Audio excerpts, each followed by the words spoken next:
Good evening and welcome to round number 10 of the Automobilista Australia Super 2 Summer Series from the home of horsepower here, Sandown Raceway, where we've had a number of drivers go out and set some quick times. We've also got, once again, another massive grid, 27 cars here in the practice session. Do apologise for being a little bit late getting things up and running this evening, but I'm sure the racing on track will make up for it. So with this slight delay, should tick over to qualifying shortly in the next minute or two. Drivers out at the moment just setting some final practice laps at the moment. There's a big scare in the lead up to this week with Tim Redmond having some internet dramas in the past couple of days and his internet only being reconnected in the I think the past couple hours. So could have spiced up the championship a little bit there if he wasn't able to make it tonight. But thankfully he is able to get out on the circuit for his sake and for everyone else's sake. Yeah, supposedly a rat chewing into the one of the wires that connected the internet in his area there. So a bit of a drama, but thankfully that's been sorted. And just getting the confirmation now, we are under 1 minute away from the server ticking over. And with this ticking down, might as well bring up the track map this evening. I know we'll probably have a squiz of this in the warm-up. But of course, Sandown Raceway, fairly famous circuit in Australian and New Zealand circles. Nice 13 turns, top speed about 265 kilometers per hour, 52% full throttle, and pardon me, couple of overtaking zones and a couple of places where you could end up having the monster of all accidents, as we've seen over the years with Ash Walsh, James Moffat, and Todd Hazelwood all being victims to turn number 6, as you can see right at the top of your screen there.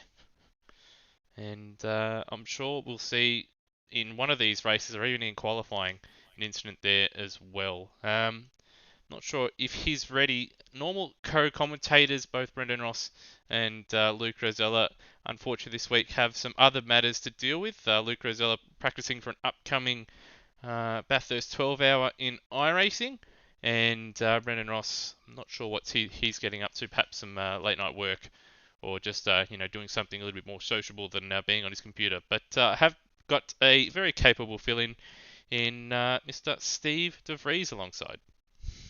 Yes, certainly do. Good evening, Lewis. Good evening, everybody. And it's first bit of AMS commentary for us together this year. First little bit of Automobilista commentary for me. And I think as you put it to a bunch of the guys, it's the A1 team tonight.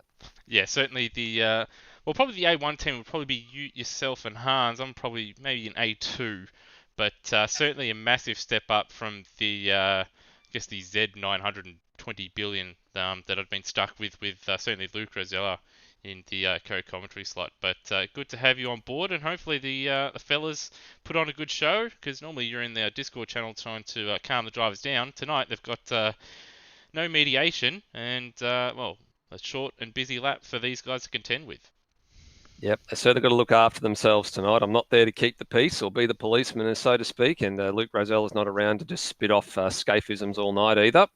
So we're going to get underway here. Qualifying is up and running. As we said, a little bit late with the qualifying, a couple of small little hitches that we had to figure out. And it's 27 cars, 26 that are there at the minute. Just had Pierre Roy just drop out, as he tends to do when this sort of situation happens, but he'll be able to get back in. Getting up towards those record fields again that we've had in a couple of recent rounds as well, 26, 27 cars a night. Yeah, absolutely massive grids that we've seen so far in the Super 2 series. Fantastic to see. And hopefully with the new main Super 2 season returning in a couple of months' time as well, alongside the main Supercar series, we'll continue to have, we've already actually maxed out the grid so far for the upcoming Super 2 series, which is good to see. But we're in qualifying now, and Steve, we've got a man out of retirement once again. Just having a chat before the race. Little short retirement last week, but John Farnham is back again. Oh yeah, he's back again, and he is singing from as far down in his lungs as he can muster. I don't. How many retirements has this bloke had now? I've lost count, but I think I think that's his second or third retirement of the season. But if he's absent from Bathurst, expect a good, strong Gold Coast round from John Farnham, aka Steve Burko, out there. He's currently on a qualifying lap. I think he's going to be the first one to set a split. No, he's actually not. Thermo's the first one to set the split, actually. He just went through sector one, and he went through in a time of a 26.4, which is immediately surpassed by Mr. John Farnham himself, who just called, at a 26 flat. Yeah, so hot and heavy already. And middle sector, it's showing on the screens there, is actually down just a little bit, so I'm not sure what's going on with the sectors there. May have to have a quick Middle little sector squeeze. actually just went to Liccardo with a 14.9, and his first sector was very much the same as Termo's, so no one really stringing all the sectors together just yet. Two purples to two different people. So far, the benchmark at Termo's a 109.2, but it's very, very soundly and very, very quickly beaten, and here come the times. Yeah, so we had Burko, John Farnham immediately go to P2, and then Snipes, he's gone straight to the top on a 1 minute 9.0. Just as a comparison, the practice lap times, though, the fastest overall time is actually set by Hans, a 108.1, which is a very, very quick lap time. Yeah, he's out there now setting out some really good times. He's just taken the purple first sector, and look at the second sector time, and he hasn't been able to get the purple sector time away from Dane Liccardo, but he wasn't far away, so looking like he'll be the next one to jump to the top of the pile. Yeah, the first and third sectors are the only real proper sectors around this circuit. The second sector is pretty much just the exit out of turn number 4 all the way down to pretty much just before Dandenong Road. Hans just squeaking to the top there, 108.7, but we do have some of the heavy hitters out there at the moment. Got Lime Mitch, he's currently out on a lap. He had some dramas just before the start of this one with his AMS, but it is good to see that that's been sorted. Also got Scott Stancliffe out there as well at the moment. Yeah, purple sector 1 for Stancliffe. He's the only man to go into the 25 so far in sector 1. Hasn't been able to hold it through sector 2, so very strong sector 1. Didn't get the drive off of turn 4 and up the back straight to really threaten the purple time for sector 2, but it was only a tenth away. And this will be an 8, and it's an 8.4, so 3 and a bit tenths clear at the top for Scott Stancliffe, but still Tim Redmond is the man that we are all waiting to see what he can produce. Yeah, so just having a look at Tim Redmond. We've jumped to him, and just having a look at the sectors. With his first sector's not all that flash. So he's about 4 tenths away from Stancliffe, 2 tenths away from Mr. Brunswick. In his middle sector, they're all around about even, and he goes P3. Maybe slightly disappointed with that. But Brunswick and Stancliffe continuing their hot form at the moment. And looks like the only driver out on circuit at the moment is Braxton Stancliffe. We've also got Mishra out there as well, but he's set a lap time, so he's coming back to the pit. So what can Braxton muster hit right at the end? Now, here he comes to the line. Now, I'm just noticing as well that there was a driver that is out of position.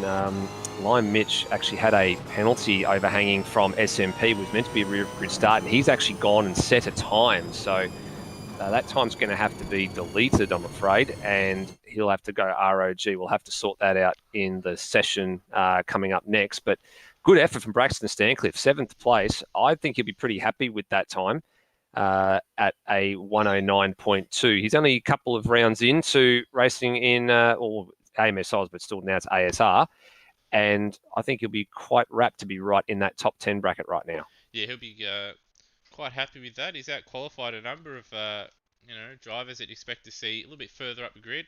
See, Lime Mitch, we know, has had some issues. Shouldn't have set a lap in this session anyway, but he's still out qualified in Matt Cecil and Mishra, and even Liccardo and Cox. They're also pretty handy steers, as well as Peter Thrower. He can be quite quick on his day as well. So the fact he's put himself quite firmly there in the top 10, it's probably a sign of things to come. I do expect him to just continually get better. He's quite young, but still Got a long way to go though to get a little bit closer to his father there, who has put it on pole position by a comfortable 3/10 of a second in the end there. So that's quite a bit around such a short circuit.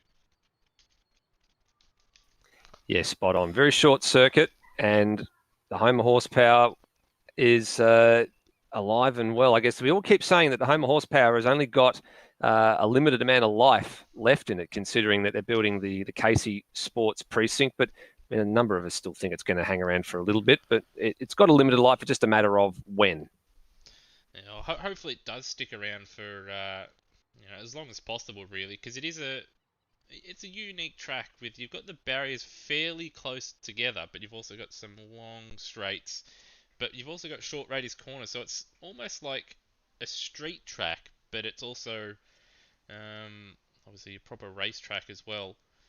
So you've got this interesting mix of high speeds, but the barriers being quite close. And it does tend to produce some pretty good racing, although sometimes it has been quite dull in the 500. But I think with the return to sprint style racing, it should produce some really good racing in real life. Tonight, though, hopefully we do see two cracker races.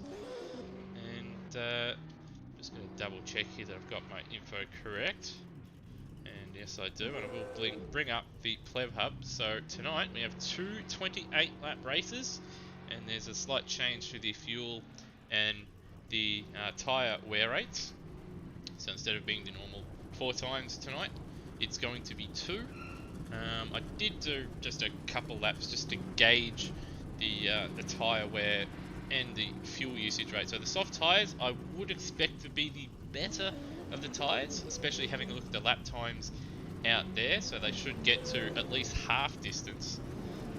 And then of course 4.2 litres a lap, you can almost get 28 laps. You can get about 24 laps of fuel according to the game after you've done a couple laps on 4.2 litres of fuel or so. So if someone really wanted to, they could fuel save and maybe no stop, but you'd have to put the hard tyres on, which it doesn't look like anyone else has done, and plus it would cost you a lot of lap time. So it is a big window for these guys to pit, but it's all about whether those soft tyres will last the 24, 23 laps or so. Yeah, pit strategy is going to be a bit critical here. The drivers haven't had exposure to these conditions since the opening round at Adelaide.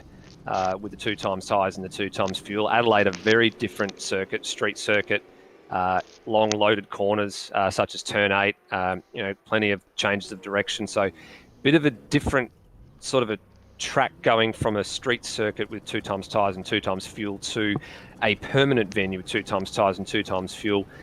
This one, 2 very, very long straights. So wear on the tyres is not going to be super, super critical. It's more about traction and the drive off some of these corners, such as turn 4 and the final chicane is where you're going to make a lot of your time, and also drive off of corners such as Dandenong Road. You're really not going to make up a lot of time on the changes of direction through the chicanes, coming down the hill towards Dandenong Road. Bit of a different dynamic with the settings tonight. So where you pick coming into pit lane will be important. I expect a number of drivers to just take the easy route and split it straight down the middle and just do 14 laps, come in and then do another 14 laps and make it nice and simple upon themselves and see how far they get, and then maybe vary their strategy up a bit later on in the night for the second race. And some drivers will, try the undercut, and some will try and stay out there and see how long they can go. But if you're confident in your race pace, I think you might try and go as deep as you can.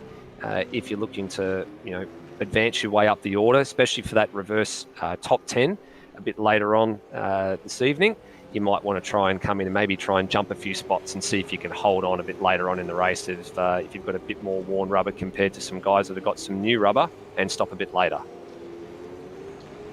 Yeah, so I reckon the second race on, he's going to throw a spanner in the works. I know 28 laps does seem like a long time, but around this short circuit, and if there's not that much of a field spread, which there doesn't look like there is, if you are that guy that maybe is going to start in, say 3rd or 4th place, generally you've got a little bit of pace about you,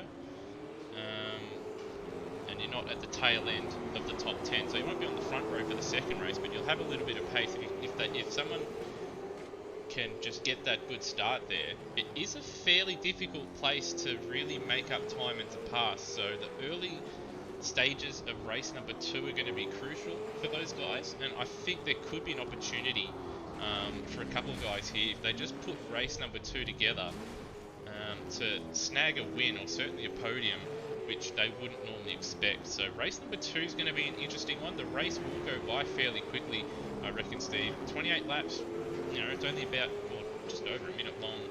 And, well, they will have one pit stop, but they still will go fairly quickly. So you're looking at about 30, maybe 31 or 2 minutes.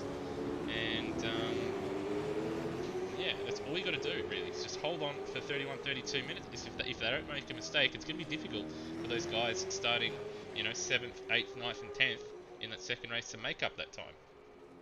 Yeah, you're spot on. I mean, we did the math here. So, I mean, average lap time, even if we go off of, say, 70 seconds for a total of 28 laps, you're not really looking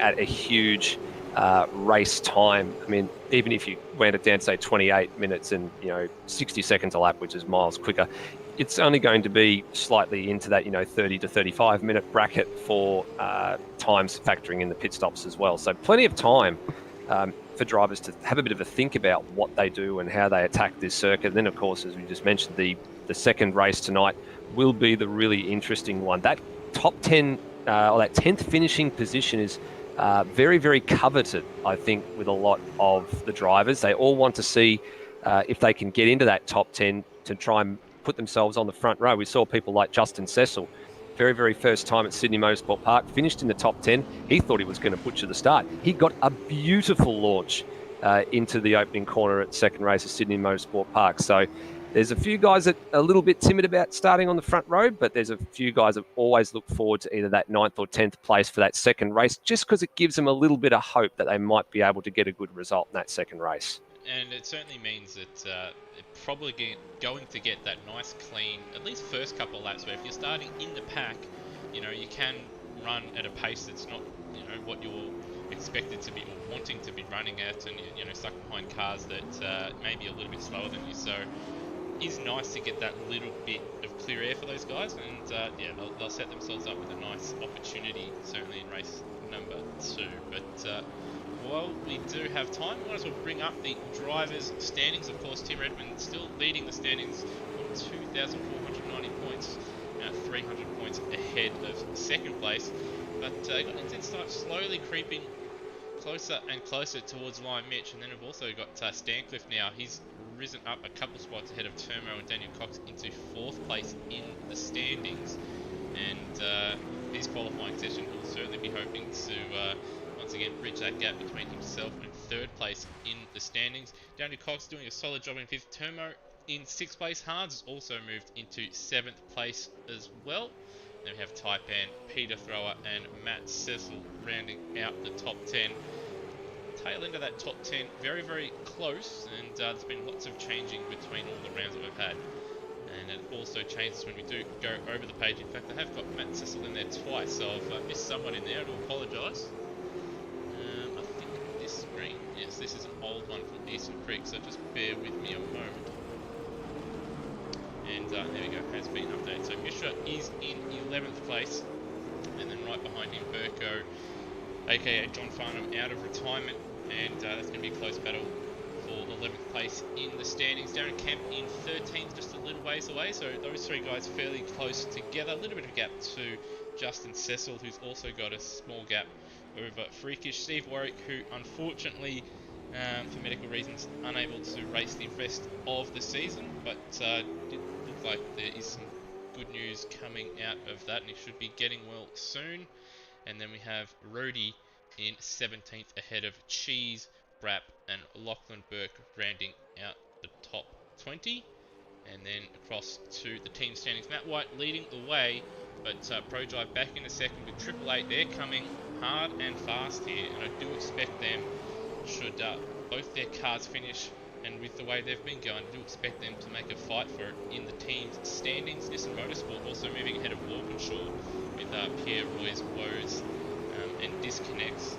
And then we have Lucas Dumbrell in 6th place, Gary Rogers in 7th, followed by Brad Jones Racing, Pro Drive Racing Australia Super 2 in 9th place, and DJRT Penske back into the top 10 as well. So got a couple battles in the team standings with Brad Jones, Pro Drive, and DJRT Penske fairly close together. Gary Rogers sort of out on their own a little bit, as well as Lucas Dumbrell, but then you have Walkinshaw and Nissan fairly close together, and then a big gap, and then you've got the front three also fairly close together. So some stakes for a number of these teams now.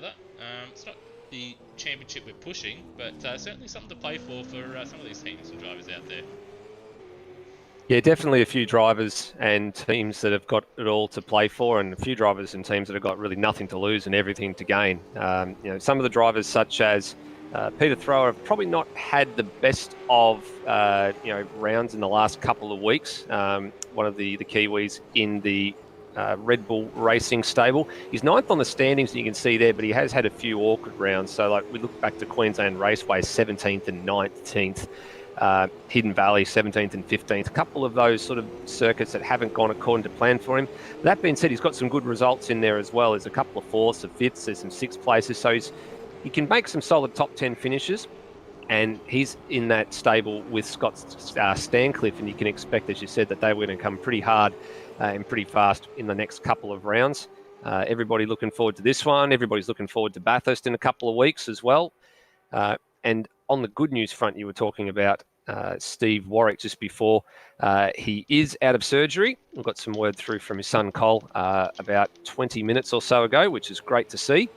And while he can't, unfortunately, race for the remainder of the season, we've got some ample substitutes taking over the cars. We had Oscar Grant last week taking over it for Sydney Motorsport Park. Cracker has jumped into that car for this round. So Brad Jones' teammates continue to, cycle through, and they continue to put points on the board for the Brad Jones Racing stable. And while we're on the subject of substitutes, Rhodey has a substitute this week as well in the form of Avenger Ben in the Lucas Dumbrell Motorsports lift car on my screen, but on your screen, I guess it'll be a little bit different because it's got the retro liveries this round. It is actually the lift livery, so that's the livery. Oh, there you go. It was planned to be 2 liveries painted that myself and Rhodey had planned to paint, but we ran out of time and had some other stuff that we've had to deal with. So there was meant to be a Plus Fitness car that was ran on the Lucas Dumbrell car that Rhodey was going to run, that he was going to paint for the broadcast, but he ran out of time, and I was going to paint the split livery for the Team 18 car that Lee Holdsworth ran in this event in 2017, but again, I've been busy with setting some stuff up and obviously getting the Mustang ready, so that is why that car will be not as it was in real life, but it is ticked over, and now we just wait for the drivers to form onto the grid, and we're not far away from racing here from Sandown in race number 1. Big field. Big commendation to everybody in Super 2 that continues to turn out week on week. I think we're probably up to a record of about 5 or 6 different events this year where we're going close to breaking the server limits because there's so many guys that want to race. It's a real testament not only to all the drivers that keep coming back week on week, but the spectacle that we get to witness as well. And there's been some fantastic racing, and we've still got better part of a third of the season to see plenty more of it. Still plenty more racing to go, but the formation lap is underway.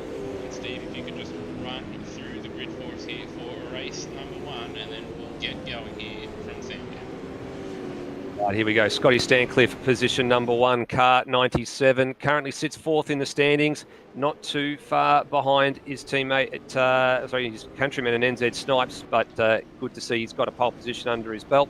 Hans Brunswick, very, very consistent, all the way up in P2. Ahead of Tim Redmond, I don't think he'd be too disappointed with position number 3, considering the limited running he's had by virtue of half of it New Zealand, from what we understand, being taken out by a rat chewing a cable. NZ Snipes, position 4, one of the other up-and-comers, top 3 in the championship, been going along very, very quietly, flying under the radar. Lachlan Burke, this is a really good story. Up into position 5. That's a really outstanding lap from him and probably not where we expected him to be. So he could be a spanner in the works of a number of these drivers if he gets a good start tonight. Steve Burko is looking to belt out a bit more Sadie, the cleaning lady, on top step of the podium. He's in position 6. Braxton Stancliffe, another youngster with a good qualifying result, in 7th. Termo in the top 10. Good to see him up there as well. Matt Cecil in 9th. And Ujit Mishra in the Gary Rogers Motorsport car is 10th. Dane Liccardo probably be a little bit disappointed by missing out in the top 10, but he's not too far away for the Pro Drive Racing Australia Super 2 team. Daniel Cox, position 12. Darren Kemp in 13th. Peter Thrower a little bit further back compared to his teammate, P14. Let's see if he can make his way forward from here. Pierre Roy for Walkinshaw Racing in 15th. Cheese in the third of the Nissans that we can see in 16th. Higginson in 888 Race Engineering Team Vortex. Then Justin Cecil, Taipan in the Pro Drive Falcon. And Venja Ben filling in for Rhodey in the Luke Stumbrell Motorsports car. That's the 20. And then we've got Brian Walsh, Lockie Lock, Glenn Miles in the second of the DJR TP Falcons. Cracker filling in for Steve Warwick in the Brad Jones Racing Commodore. Mike Coulston, good to see Mike back at his rig in the Middle East. Freakish in 26th, he's got an ROG start, as does Lime Mitch in 27th. The latter two guys there having rear of grid starts by virtue of an incident in race number 2 at Sydney Motorsport Park last week. It looks like cars there, that's Cracker and Freakish there just practicing a start. In real life that wouldn't be allowed, you have to keep going with the formation that, but I thought he'd where his good box was supposed to be. Because in the local state racing round, it's a lot further back. It's up that end of the grid. As you can see, massive grid here. And once again, we're just waiting on someone to get into their grid slot here. So I'll just have a look back and find who that is. Looks like the lift car just out of position. And here we go then, it has been set. And the lights are on here. Away we go, no jump starts, it's fairly even for the most part. A wheel spin from the Team 18 car and one of the Penske cars as well. Stancliffe will lead into one. Redmond, a very good start. He's immediately up to second. We've got Burko, and I think that is Mishra off the road there. And, disastrous start from John Farnham. He's going to have to make another comeback here as we go through turns 2 and 3. They got 2 or 3 wide through there. And thankfully, it looks like everyone's got through there fairly cleanly. But you spoilt it. Avenger Ben's been turned. There's Brian Walsh is in there. Justin Cecil's in there. So there's been a bit of contact down at turn 4, and can confirm it was Mishra and Burko off the road at 1.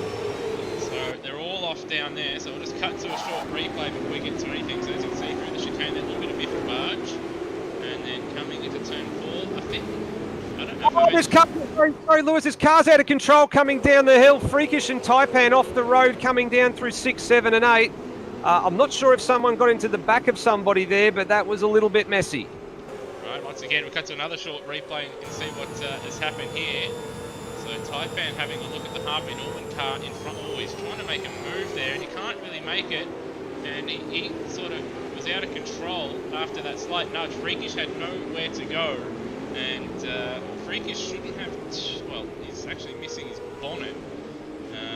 Taipan's also going to have a little bit of damage by collecting the wall, and in fact Taipan coming to pits, but that was all kicked off by Taipan just trying to move at turn 6, which wasn't really on. But as we come back live though, Stancliffe leads the pack, the front 3 all very close together. Then they've got a nice big gap to Lockie Burke, who's had a nice start. He finds himself in 4th place. Braxton up 2 spots, flashing his lights for whatever reason there, and Coxey up 6 spots. So fantastic start from Coxey, and Darren Kemp also up 6 spots, with Higginson up 9. Yeah, plenty going on early on there, and having a look at the reason why Braxton Stancliffe wasn't happy with Lockie Burke. Braxton tried to have a move down at turn 1. I think there was a bit of understeering there, so I'm wondering whether or not Braxton's actually just flashing his lights in apology to say sorry for understeering into there. NZ Snipes was off the road at that part of the circuit as well. He's plummeted a number of spots, so that explains why that top 3 had formed a little bit of a breakaway. Yeah, so not sure what's happened there. He must, yeah, as you said, he must have had a little bit of adventure. Finds himself behind Turmo. He's also got Peter Thrower right behind him, and Light Mitch, a fast starter, already up 16 spots. But we've got a yellow at turn number 1, and Higginson and Ricardo sort of run a little bit wide there as well. So it's all happening here in the first couple of laps. Yeah, that little situation's corrected itself. Coming back to the comment that we were talking about just with Taipan getting into, it looks like it might have been Cheese coming down on the opening lap. Hold up, Stancliffe must have been the man off the road at turn 1 because he's down in 5th. So cutting to a replay here, looks like a little bit of contact between Hans and Stancliffe there, and Hans after last week, he's not taking any prisoners here. Oh, hang on. No, there was also a little bit of secondary contact later. Son getting into father at turn 4. Braxton getting into Scott. I don't know where to look at the moment here, so just having a look. So Braxton has been a little bit earlier on there, and Braxton now being overtaken. Kemp here, so Kemp's having a very solid run here, up into 6th spot. This is one of his better runs of the season to date here.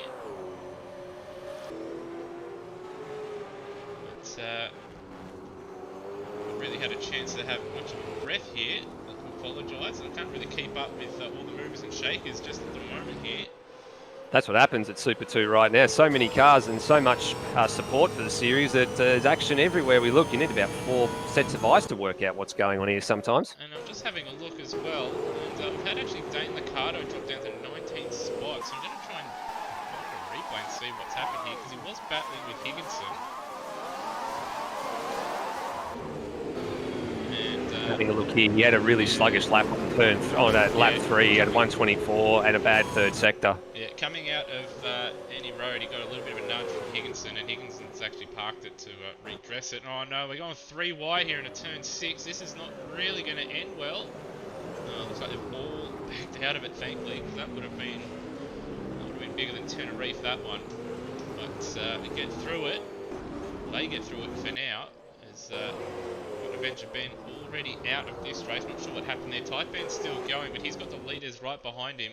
Redmond and Brunswick separated by nothing. Lucky Burke's actually doing a really good job at the moment. He's stabilised the gap to about 2.4 seconds as Brunswick gets a big hurry up from Redmond to get a wriggle on here.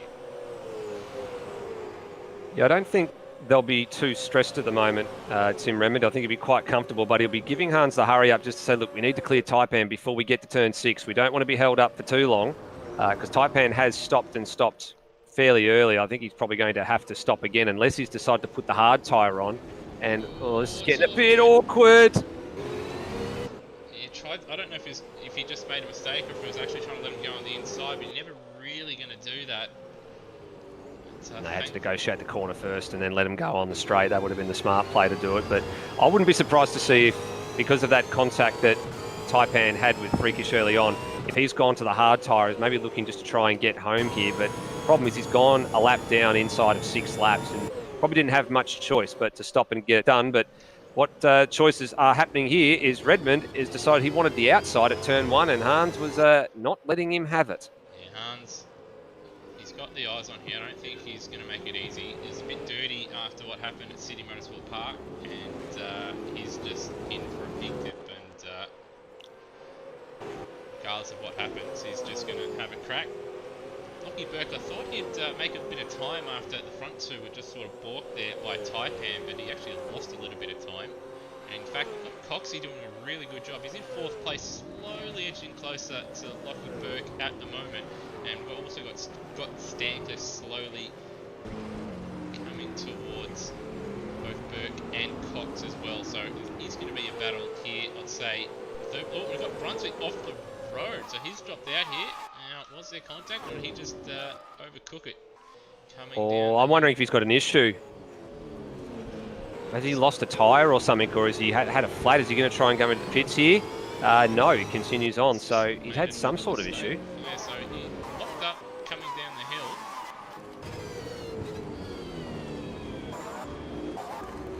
I'll tell you what, he's got. Maybe he's redressed that position. maybe he thinks he was in the wrong there or something, but I didn't have a chance to have a look at that one. But he'll have to get a wriggle on now because he's got Darren Kemp, who's probably one of the drivers that I think has had a very, very good solid opening 6 laps to this race. Has moved up 7 spots. Around. Sorry to cut you off.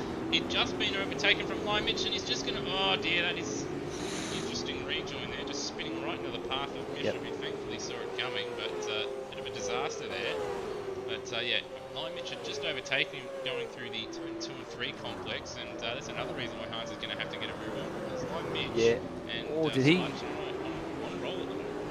Yep, about to say, looked like Snipes was a bit close to Braxton there, but he didn't make contact. But yeah, the rejoin, they got away with it in the end between Stancliffe and Mishra, so that's very lucky. And maybe Stancliffe's just a little bit, got a bit too much heat in those rear tyres because the rear end's sliding a little bit, needs to make a little bit of an adjustment. I was about to say, Hans had to get a wriggle on there because otherwise he was going to have a whole bunch of 4 Nissans up his chuff quite quickly, but now that's down to... Well, it's now was 3. It's now was 2, and all the Nissans have gone past Hans now. What's happened to Brunswick? I'm not sure what's going on there. There's got some kind of issue. It's just trying to just lap at the moment. So cycle a little bit further forward here, and Stancliffe right behind Daniel Cox now.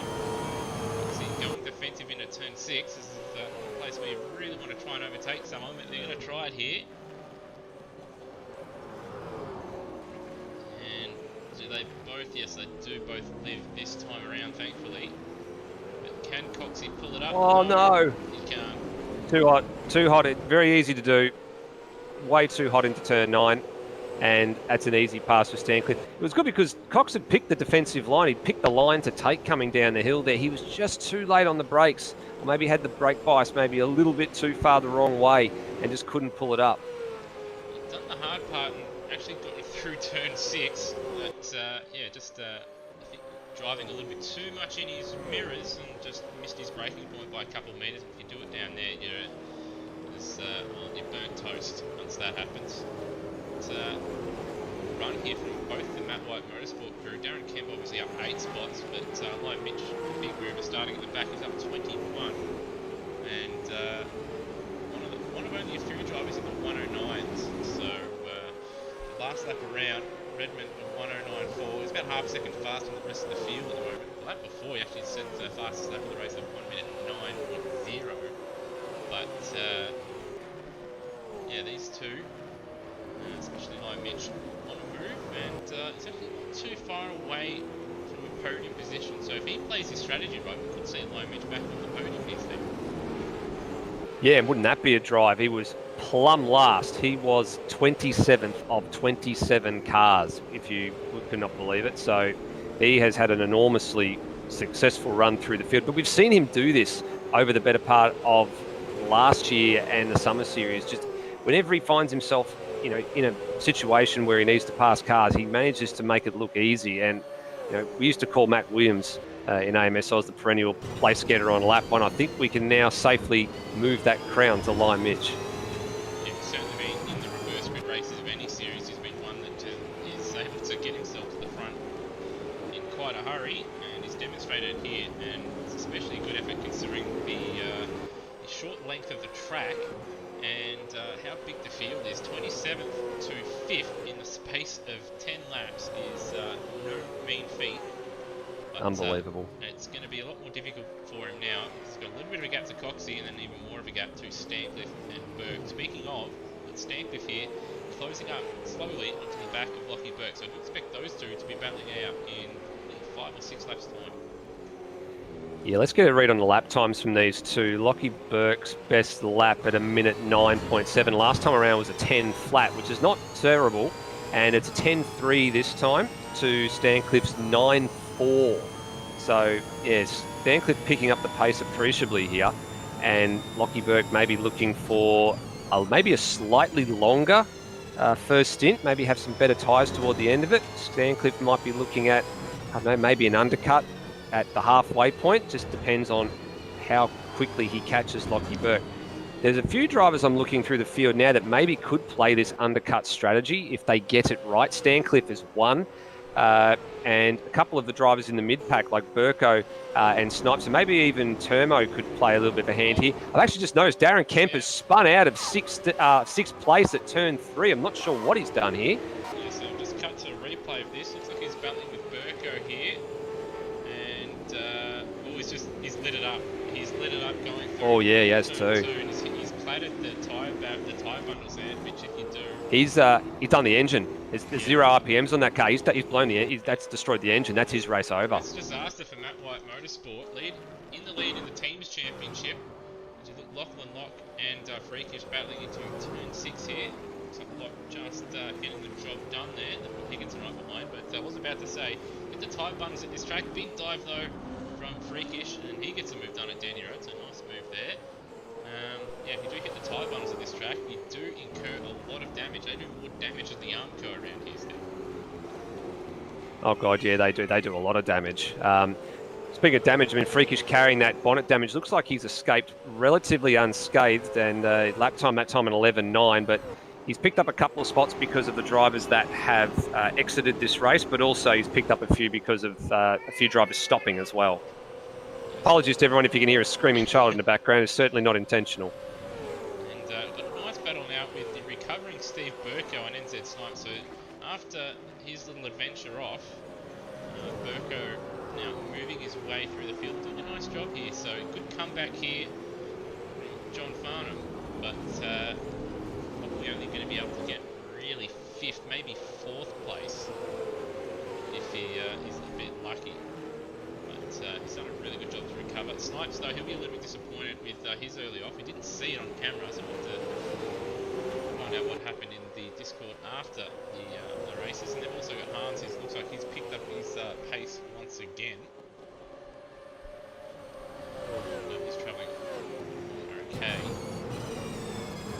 Yeah, that incident with NZ Snipes, I think, was on about lap 2 or 3. It was just caught up at the wrong time where it was the Lockie Burke and Braxton Stancliffe got together coming through the exit of 1, and then Snipes was off the road to the left all by himself. So he might have been self-inflicted with that one, but you're right, we'll have to get the lowdown on that one probably after this race is over. But we're starting to enter that phase at the moment of this race where we expect drivers to start thinking about their pit stops and their pit strategy, whether they split it down the middle or try and undercut or what they do. Coming back to the drivers that might look to try and exploit an undercut, people like Mishra and Cheese right now are battling away down at turn 6. One of those guys might want to try and pull the trigger. Braxton Stancliffe probably is another one that has to try and find a way to recover some positions. An undercut might benefit him. And if you look a bit further up the field, you can see Snipes tucked in behind Brunswick and Burko. Maybe one of those guys needs to pull the trigger as well. Yeah, we just saw Snipes just running wide at the bottom of the hill down there, and he's lost out to Hans and Burko. Was battling with Burko for that mistake, costing him 2 positions. Also saw Cox has just been overtaken from Lion Mitch. Of course, a few laps ago, he was overtaken from Stancliffe. I don't think we have that on the cameras either. So Stancliffe moving through the field, as is Lion Mitch. Stancliffe, though, he's not too far away now. Only a 1.5 seconds away from Lockie Burke in second. Lockie Burke putting in a really good shift, but his ultimate pace, though, isn't where it needs to be, because I think we'll see at the back end of this race here, Steve, could see Lion Mitch actually knock him off that podium perch if he can't find a couple of tenths per lap here. Yeah, we might very well see that. Now, Cheese has pulled the trigger at the end of lap 13, and he's going to stay on this lead lap. So that's now going to trigger a flurry of stops here. Now, Redmond was probably pretty safe, but look, here they come. So leaders are in. So Lockie Burke, Scott Stancliffe, they come into that positions 1, 2, and 3 on the road. Lion Mitch going around again. Daniel Cox is in. And here comes Brunswick. Oh, Snipes so close to run to the back of Brunswick. Burko in, Termo in. Burko's behind both Snipes and Brunswick there, so he's made a mistake somewhere or has been knocked off the road. But yeah, he's lost out a couple of positions on this lap. Braxton Stancliffe follows as well. So a few drivers opting to try and go for maybe an overcut here, go for a longer strategy. A lot of guys were thinking about coming to do the undercut have actually decided to pit on the same lap, and they're covering each other off here. So this is now going to be a full-on race on the rubber that they've got. Freakish, Higginson also at the end of lap 14. So So too Coulston. So about half the field so far electing to split this one straight down the middle. And Stancliffe has jumped Burke in the pit stop, so see Burke maybe not just put too much fuel in the car, and Stancliffe has jumped him there. And that could also be damage repair from the incident he had with Braxton Stancliffe too, maybe forgetting to turn it off if it wasn't car performance, limiting or not. So that might be a reason for the extra stop length there as well. Yeah, so right. Lime Mitch now in. This is the important one. Lime Mitch, he comes in out of the current race lead. Now, he was 5th on the road when everything shook out. So where does he feed back into this one? What sort of time gain does he make? Here comes Thrower and Mishra. So they were behind him on the road. And then the next one was Matt Cecil, and he is going through. So Matt Cecil's going to lead a lap here. And he's only just going to hang on because Tim Redmond is not too far off his tail. Exiting the pits, Stancliffe not too far away, but he will jump him, as will Burke. But he does look like he's a lot closer than what he was. So, oh god, yeah, he's a way closer. He's on the move here. He does need to get going, but yeah, he does visually look a lot closer than what he was before the pit stops. So, Lime Mitch on a roll at the moment. So, Cecil, Justin Cecil, that is in 6th place. He's just ahead of Daniel Cox, but he's yet to pit. And Hans has actually made up a bit of time and Cox in the pit stop sequence as well, as has Lime Mitch's. Cecil has to mistake from Cecil. Yep, and he'll have to give up. He'll give up spot to Brunswick here, so that's easy for Brunswick. Snipes is a bit awkward because Cecil took the apex away from him at 4, but he got through. But you're right about Brunswick. That's worked out in his favour. Whatever his issue was in the opening half of this race, he's been able to sort it out, and he was 10th at one point. He's now back to 7th, which... It's still got him in with a shout of some decent points. You can still probably smell 6th place through Daniel Cox's tailpipes, but they're still a fair way behind Lime Mitch. The real question is, with when Cecil comes in at the front of this field, everybody will move up once. That'll put Lime Mitch within touching distance of a podium, but what's he got left in the tank to fight Lockie Burke? The margin is only went down by about 0.2 of a second or so that lap around, so I don't think Burke's going to make this easy. He will want that podium. Yeah, he certainly will. He's got himself a bit of time, and these next couple of laps are going to be vital. If he can, he's got to stay in the slipstream of Stancliffe in front, and at least have some kind of security blanket where if he is in that slipstream, it'll make it more difficult for Lime Mitch to pass him. But Lime Mitch... very, very quick. Just having a look at the sector times. Yeah, he's 3/10 faster. In fact, he's the fastest first sector on this lap out of everybody. So he's travelling along quite nicely at the moment, looking to sneak his way onto the podium. It has to be said. But Cecil looks like he's coming to the pits on this lap. We've got yellows out at the final sector there. Brian Walsh had a bit of a moment off of the second last corner, and oh, actually, hang on. That's freakish, I think. Is that? No, it's not. It's Pierre Roy. Oh, God, my heart was in my mouth for a minute. I thought it was Tim Redmond because it was a Walkinshaw car and I just couldn't quite see which one it was. It was Pierre Roy off to the left of the circuit off of turn 12. Well, when I've got Mike Coulston out, he's blown the engine by the looks of a bit of smoke coming out of the front of the Nissan Altima. So I reckon he's just... yeah, he's banging the downshifts there on that replay. And he was dead. He was down to first gear at turn 1, so you don't take first gear in first gear, Mike. You take first gear or first corner in second gear, and yeah, that will do it. And the battle for third place starting to heat up now. So Lockie Burke, he's got almost 9 laps to hold on here, but Lime Mitch is coming only about a second away now, 9/10 of a second, according to live timing. Fifth's got a big crash in the back, a big crash in the background there at turn 6 there. Just wondering who that is. That is Roy, I think. Yeah, there's a tyre gone flying. I think he might be right. I think it might be Pierre Roy. And yeah, indeed it is. What did he do to himself here? He has done a... Oh. That's a big crash. And his car's dead. Yeah, he's done a Todd Hazelwood.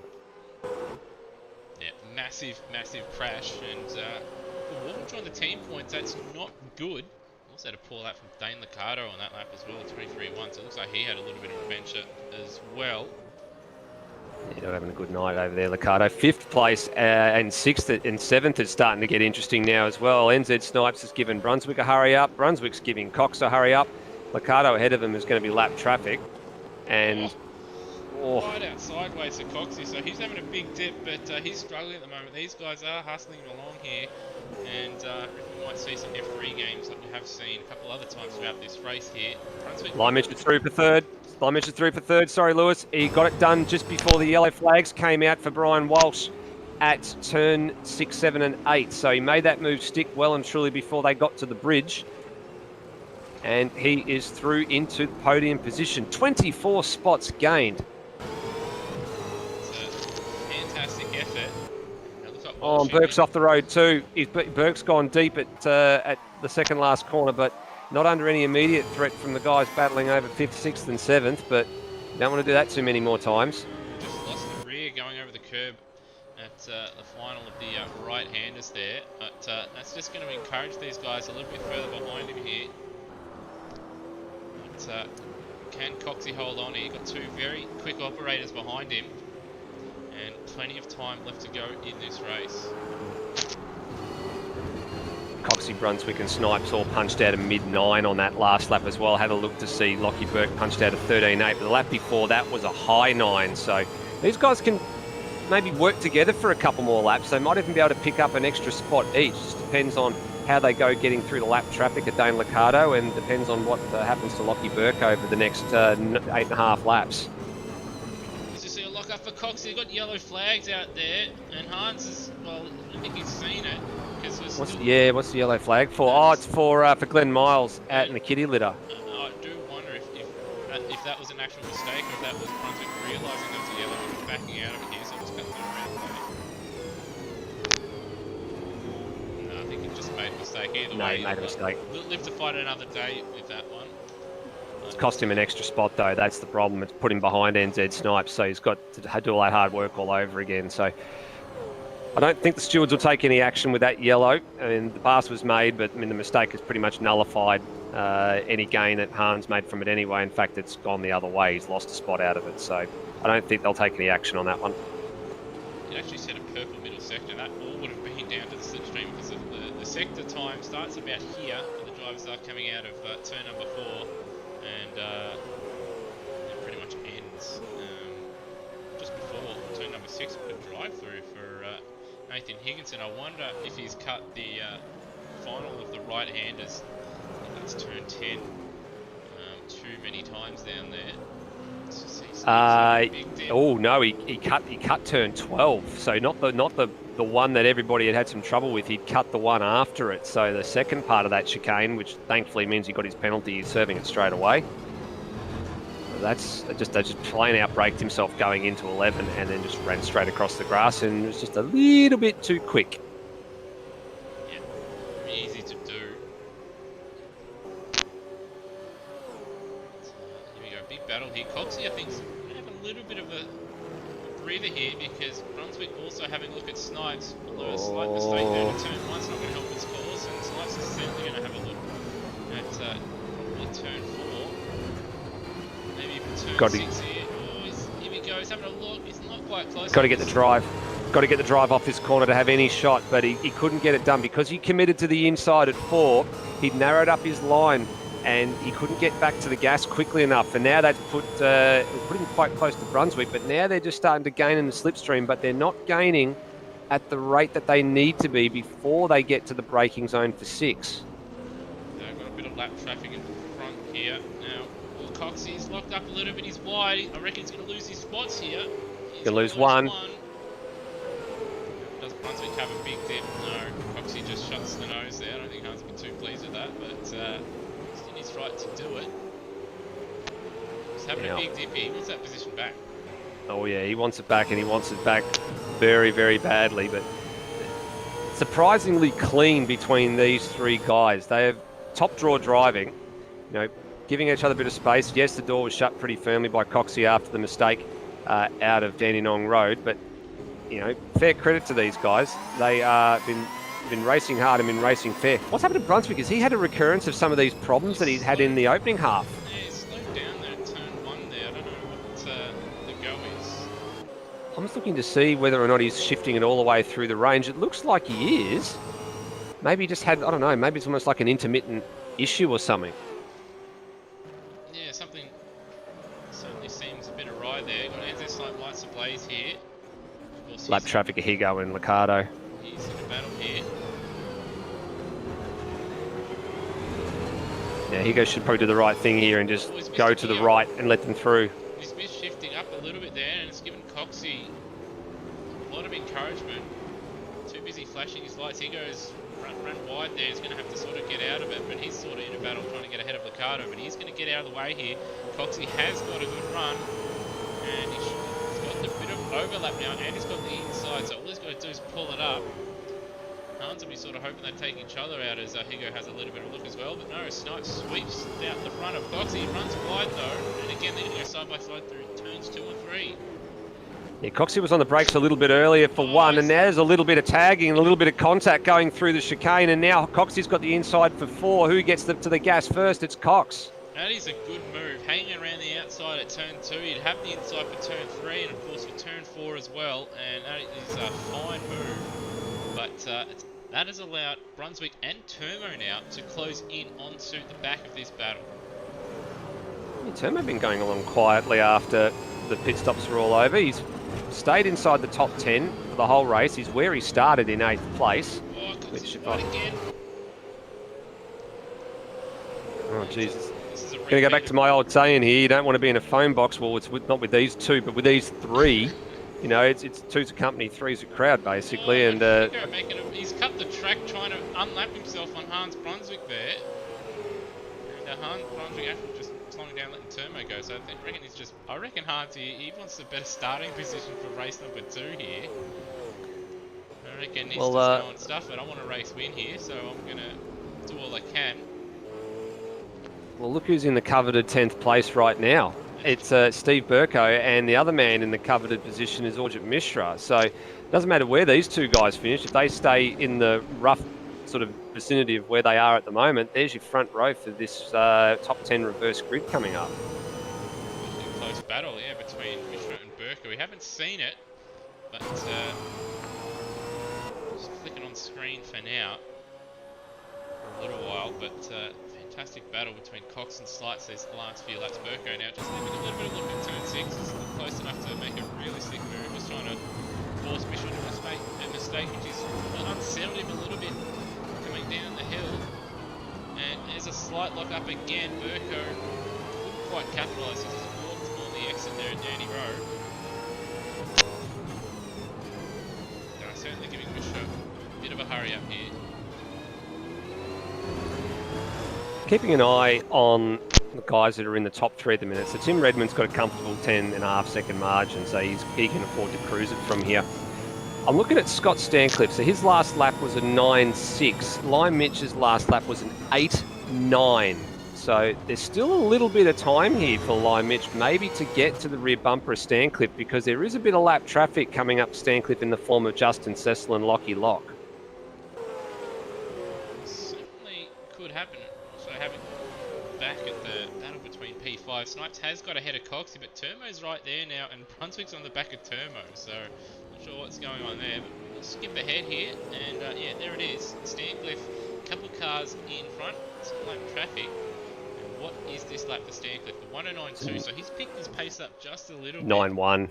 Yeah, 9.1 for Mitch. Maybe the tyres are starting to go away a little bit. Maybe he's used that rubber a little bit too aggressively here. Maybe it's hit the cliff. And I think the traffic for Stancliffe will be the critical thing here. If traffic holds him up, might be game on. If the traffic's kind to him, then I think he'll be home free. If you can get past them off of 4 and up to 6, I think he'll be safe from Lime Mitch. You get a little bit of a helping hand here if the lap traffic gets out of the way before turn 6, or at least Justin Cecil gets out of the way. So he'll have a little bit of a slipstream. So like they're getting out of no, he's getting out of the way, is Cecil. Yep. So he may have gained a 10th or 2 just from the slipstream from that.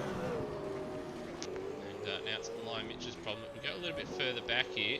Snipes has broken away from Cox, but he's got Turmo right behind him, and Brunswick not too far away either. Well, here goes Turmo on Coxie. Very, very good move out of the slipstream. Can Brunswick maybe get a late charge and go with him, or has Turmo got ahead of steam? No, not quite. They've got to retirement. Mishra has retired and Burko's dropped down to 13th place. So what has happened here? So Burko had found himself right behind Mishra going down the pit straight here. Is there contact at turn 1? I'm wondering if there was. It's right there. He's having a look. Yeah, there is. There's contact. So Burko got into the back of Mishra, and Mishra's gone sailing off into turn 1 in whacked the fence, and Burko's going to try and keep going. No revs. He's blown an engine in that one. And that won't be Mishra's fault in that one too. Steve Burko might be in a little bit of trouble there, I think, because that's avoidable. It's in the braking zone to turn 1, but that was a very, very high-speed accident. Yeah, it's just a little bit too close. He's sort of having a half look when Mishra got on the brakes, and poor Mishra rear-ended into the fence. It wasn't deliberate, but just a little bit careless, and Burko should have left a little bit more space. But the coveted reverse grid pole position, Braxton Stancliffe in that position at the moment. But we've had Tim Redmond walk to a comfortable victory after Brunswick led early on after a bit of contact with Stancliffe, but that pretty much just opened the door for Redmond to walk away from it. Stancliffe recovered to P2 with a fantastic third place for Lime Mitch after starting in 27th spot at the back of the grid, up 24 spots. We'll have Lockie Burt come home 4th for Team 18, and Snipes home in P5. He had a bit of a shocker early on in this race, but has also recovered nicely. Termo coming home P6 ahead of Brunswick. And what has happened to... Coxie's off at turn 6, so... Oh, no. Cut to a replay of that shortly. But Brunswick will come home in P7, Thrower home in 8th, Stancliffe will come home 9th in the end, and Cheese will be the man starting from pole. So a bit all Nissan front row in the next one. Cecil will come home 11th, just ahead of John Farnham, but Coxie will retire from 13th place. But we'll just cut to a replay here to see what happened. But he was ahead of a number of guys by a lap, so that's why it's put him in 13th. Yeah, I'm just having a look here. He was carried too much speed into turn 6, put his right side tyres on the grass, and he was a passenger. Yep, so it is bumpy down there, and he's just got a bit too adventurous down there. Just a bit of a shame because he'd done such a good job defending all night long, and he couldn't last just another 6, 7 corners there. Big shame for Coxie. And yeah, that's going to make things difficult for him in race number 2. Freakish home in 14th. Number of runners down a lap here. Lachlan Lock in 15th. Justin Cecil 16th. Dane Liccardo home in 17th. He'll be disappointed with that one. Taipan home in 18th after sort of his race is a bit ruined there after lap number 1. Higginson, a late retirement. And then also not a late retirement, but finisher, I believe. Mishra, a late retirement. Glenn Miles down 4 laps. I'm not sure if he retired or not. Then we have Brian Walsh, Pierre Roy, Mike Coulston, Darren Kemp, Cracker, and Avenger Ben, all non-finishing in this one. Yeah, just to come back to Glenn Miles, he was running at the flag. He was 4 laps down, so that's a classified finish for him. Some good news stories out of that one, though. Lockie Burke converted his qualifying for 5th place qualifying into a 4th place finish, and that's by far his best result of the season in the limited running that he's done. So that's a feather in his cap. Brunswick, despite his troubles, managed to finish in 7th place, and be keen to get the lowdown from him on what happened with that. Peter Throwers managed to convert his sort of unusual qualifying result into a pretty reasonable 8th place finish, so he'll be happy with that. He gets a top 10 start, starting P3. Have a look at this front row for the reverse grid race. Cheese on pole and Braxton Stancliffe in 2nd place. Yeah, so he's not afraid, is young Braxton. He will have a dip, and Cheese will be looking for a nice clean race as well. Nissan's on the front row. I'm trying to think if in real life, I think the only time that may have ever happened was at Winton with the Norton Hornets maybe back in the day. So don't normally see it in supercars, 2 Nissans on the front row, but with this format, you're going to see it. And two Kiwis going to go out there and have a crack. But we also have Peter Thrower probably looking for a little bit of redemption as well, in a good position. Hans as well, starting in 7th place. He'll be looking to rectify whatever issues he had in race number 1 there. So, going to be a fairly interesting race, and we all, of course, have Lime Mitch, Stancliffe, and Redmond coming from the back end of the top 10 with John Farnham not too far away either, Steve. So, we've got drivers out of positions. We've also got some guys that do have some decent pace and racecraft, also in good positions here in race number 2. Yeah, we are going to have some guys with some decent race pace out of a few unusual positions. I'm looking sort of toward the 11th and 12th place guys. So Matt Cecil and Steve Burko, they're the ones that you mentioned that's on the fringe of that top 10. So just missing out on being on the front row for the reverse grid. And we look down the order. I'm just looking to see who else might be able to get back in that might have a half decent run through this field. The one that I've been personally upset about not being in that battle and in that sort of top 10 is probably Burko and Urjit Mishra. So they're the ones I would have liked to have seen just to see what they could do from the front row of a reverse grid race. If Mishra gets back in, of course, he's going to be starting somewhere in the high 20s in terms of position because of the guys that he finished ahead of with the DNFs and all. But there's a few odd ones here and there. I'm looking forward just to see what people like Peter Thrower can do, what Daniel Cox can do after having that moment. How does he bounce back from what happened? And of course, how do these two guys go off the front row that probably don't have a lot of experience with the front row start? Yeah, that's going to be the big one. If they can get away cleanly, they could set up a really, really good result. As we saw in the opening sort of 2 laps of race number 1 there, we saw drivers, making mistakes because they were in a pack and didn't know what to do. They hesitated or just or driving in their mirrors too much, or they got, you had people get, nudged off the circuit as well. So you want to sort of steer clear of that. So if those two can get away nicely, they can, I say it pretty much every round. If in these reverse top 10 races, if the guys in the front 2 rows can get away cleanly, they can set themselves up for a really, really good result in the second race. Obviously, it's a much longer race here, so they've got a lot more driving to do and gives more time to the faster guys to catch up to them. But around this circuit, there isn't a whole lot of lap time difference between first and say 10th place. So all they got to do is stay consistent, not throw it off the road, and hopefully get a clean start. And you should set yourself up for at least a top 5 finish. So that's going to be the key to their race. Though those first really probably 5 laps of the race, if they get away cleanly, don't make a mistake, they're good to go. Yeah, you're spot on there. And the one thing I looked forward to in the first race that didn't sort of really materialize is the pit strategy. There's a few guys that had their hand forced. They had to pit early through damage or through redressing, and it meant that their races were effectively ruined because of those earlier stops. A lot of the drivers that were scheduling themselves to come in and pit stop pretty much did so around lap 13, 14, 15. So around that half distance mark, we really didn't see anybody except for Matt Cecil go deeper into the race or go earlier than the halfway point to try and undercut somebody else or overcut somebody else. Maybe guys have been doing their homework, worked out the numbers weren't right. I'm not quite 100% sure, but I would have liked to have seen maybe 1 or 2 people a bit further down the field just throw it out there and try something a little bit different just to see what the gain would have been. And then maybe get some of these other guys in the field thinking, going, what, hang on a second, maybe there's a gain to be had here. Yeah, I think it's all going to be about track position. I think guys that do find themselves in a bit of a battle pack, come say lap 9, 10, 11, that is a really good opportunity where you can pit and still have at least some of your tyres left, but you also buy yourself a couple laps to jump ahead of those guys. We did see, I think it was Burko and maybe even Snipes and a couple others were in that little battle pack at that point of the race in race number 1.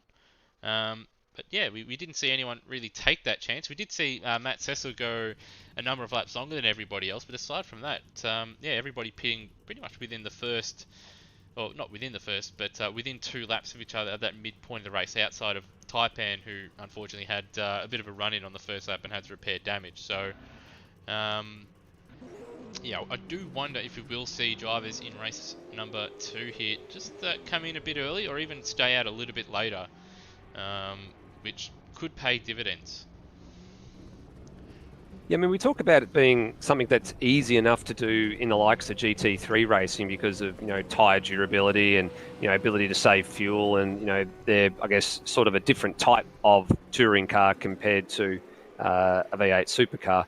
Uh, the drivers that can do the little things right and can do them well are the ones that make those sorts of gains. So, like, if, for example, we take Tim Redmond, championship leader, starting in 10th place, in a hypothetical scenario, let's say that he doesn't get the kind of advance that he gets through the field in the first half of the race. He's somebody that's got the ability to either come in with the undercut and make it, work for him, or go a little bit longer, depending on, adapting to the situations around him. He's someone that can take that scenario that he's presented with and do all the number crunching on the fly and work it out and know exactly what to do in the right scenario. So it's just those little 1%ers that you see those kinds of drivers starting to work their mind through as the race evolves. Yeah, there's certainly a couple guys that do have not only a little bit of pace about them, but they are able to make decisions which do help them later on in the race. But we do see other drivers as well that are blindingly quick, Steve, and it doesn't matter which series it's in, where you'll see these guys that are very, very quick, but they don't really have that ability to maybe just think on the fly a little bit and just change things up, which could open the race up for them. So we have seen this season, as you've mentioned, like Tim Redmond once or twice this season has been perhaps caught in a battle pack or has had a poor start. Pits at the end of, the third lap, and then we've seen him just come out at the end of the pit stop sequence ahead of everybody. I think that's happened a couple times this season. And I'm surprised we haven't seen a couple other guys sort of try that at different points of the season. That said, with 4 times tyres and fuel as well, are limited to what they could do. But certainly here at Sandown, where it's only 2 times, I would have expected a couple more guys to try just a little bit of an undercut, because there was battle packs and there was a number of drivers stuck behind guys that they were a little bit quicker than. So the fact that it didn't happen, I'm a little surprised, but I think some guys, they just get a little bit too focused into what's in front of them and want to try and do it the old-fashioned way, and they just stick to their strategy and pitting on that 50% mark of each race. But I'll pass them on track, where they could do it a lot easier and also make up a bit of time later on in the race if they did pit that 2 or 3 laps earlier. Yeah, agree. Just had a little bit of one of those little weird and wonderful AMS things. We had 2 NZ Snipers in the group. We're trying to set the grid for race number 2. And I was wondering why there was 28 drivers and realised there was 2 NZ Snipers there. So I was like, which one do I need to remove? And thankfully, I got the right one. Yeah, that does happen from time to time in AMS. Happened in R-Factor. I think it's just a legacy problem where someone will drop out due to disconnect, an internet disconnect or something like that, or even leave the server in some cases. And yeah, you get 2 of the same driver. They come and rejoin the server, and you want to boot one of them or set the grid. It always happens, funnily enough, Steve, when you want to set a grid, as opposed to when there's a qualifying session. But yeah, just one of those things. Yeah, you're not wrong there. Just got our grid ready to go, which will be great. And we're going to let the warm up run out here. They've got about 5 minutes or so left to go. And the benefit of tonight, we've only got the 1 set of races. We don't have to try and cram 2 rounds worth of racing into a night. So we had a little bit of an extended practice, and we've given the guys the luxury of having a bit of extra warm up time, so a bit of extra practice time. A couple of guys like to get up, go to the toilet, go and have a cigarette. In some cases, I think, Brap's not here tonight. Maybe go and get another beer after spilling it on your sim rig. But we'll give the guys a little bit extra credit and a bit of extra time. They've had a fantastic run over the last 3 weeks with all the racing that they've been managing to cram in, and they're going to get a very deserved week off next week. Yeah, so obviously I'll be away on a honeymoon, and we'll be coming back on the Friday, but there's no time to get prepared and all that stuff. Plus, I don't know what time we're going to be back, because it is a fair hike and a fair drive from South Australia to Melbourne. We're not flying it, we're driving it. So that is the reason why there is a bit of a break, and also because we have ran, 3 consecutive weeks of racing as well. These guys may need just a little bit of a break. And of course, we've got a break in the schedule as well, so that allows us just to give the guys a week off. I guess, Steve, it gives them an extra week of practice for, I guess, not the big one, but a mini big one where these guys will tackle a one race, Bathurst round, which I guess it probably will be a fairly, if I don't want to say it, it probably will be a fairly monotonous race because there's only the one race. But Bathurst always throws a curveball or two out whenever we've hosted a race there. And it's one of those rounds that we always seem to get everybody turn up for. I mean, it's Bathurst. Who doesn't want to turn up? The real influx we had in Super 2 last year at Bathurst surprisingly presented zero incidents for the stewards to review. And I think that's because of the aura of it. Everybody just pays that little bit more attention.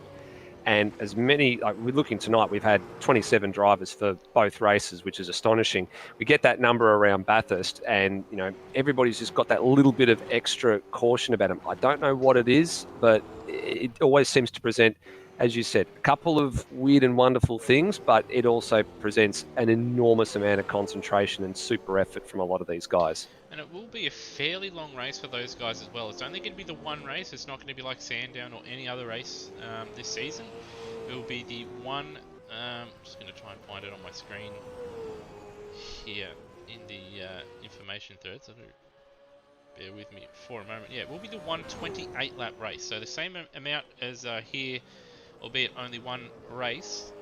And that's going to be about almost an hour worth of racing. Would expect a pit stop in that one. And what's going to be interesting though is that when we ran Super 2 last season, drivers with 2 times tyres were struggling to get past. I think there was a 10 lap race in Super 2 last season, and drivers were struggling to even make it on 10 laps. So that might be a case where we see the hard tyre in play there, and all the lap times are going to, from what we've seen in previous Super 2 and Supercar seasons here in AMSOZ, we've always seen guys in the fast guys in 206s, 5s, even the 4s. I would expect though, with the hard tyre maybe being the prime choice, Steve, we may see some much different and slower lap times around Bathurst. Yeah, I think you're probably right there. The last year when Super 2 was run, there wasn't any need for any pit stops. The tyre wear and fuel burn were completely different, and the soft tyre was the tyre of choice. There was a pair of races on that night. This one, I don't know. This is going to be a really interesting one in a couple of weeks' time. And you're right, that hard tyre, which, as we've told the drivers on a number of occasions, got to do your homework on these tracks, guys, because some of them are more suited to, soft, or some of them are more suited to soft, hard. And, of course, they've got to start the race on the type of compound that they qualified on. It can be a brand new set of that compound, but if you qualify on the hard, you've got to start on that particular compound tyre. And I wouldn't be surprised to see a lot of the field go for the harder tyre and see how deep they can go into the race. It will be interesting because the soft tyre, I think it's going to be just short of the half distance mark. The hard tyre is going to be maybe 2 seconds a lap slower. This is just a guess from when I've done laps there a long time ago on the hard tyre compared to when I've done soft tyre running. Maybe 2 to 3 seconds a lap difference. It is a very, very long pit lane, so you don't really want to have to pit an extra time if you have to. But if there is a big pace difference between the two, we may even see a 2-stop strategy work, where of course the fuel won't be the deciding factor, where you'll have to completely tank it on a 1-stop, but with less fuel going in, we'll have shorter pit stops. And if you're on the soft tyre, we may see that come into play. So it is going to be an interesting one, that Bathurst round. So that should be one to look out for in a couple of weeks' time. And then, of course, for the first time in a couple of years, we'll be running the, at least in supercars anyway, we'll be running the shorter version in the current layout of the Surfers Paradise, which we modified for the Boxer Cup. So that's going to be another interesting one where the walls are close and the tyre bundles are solid.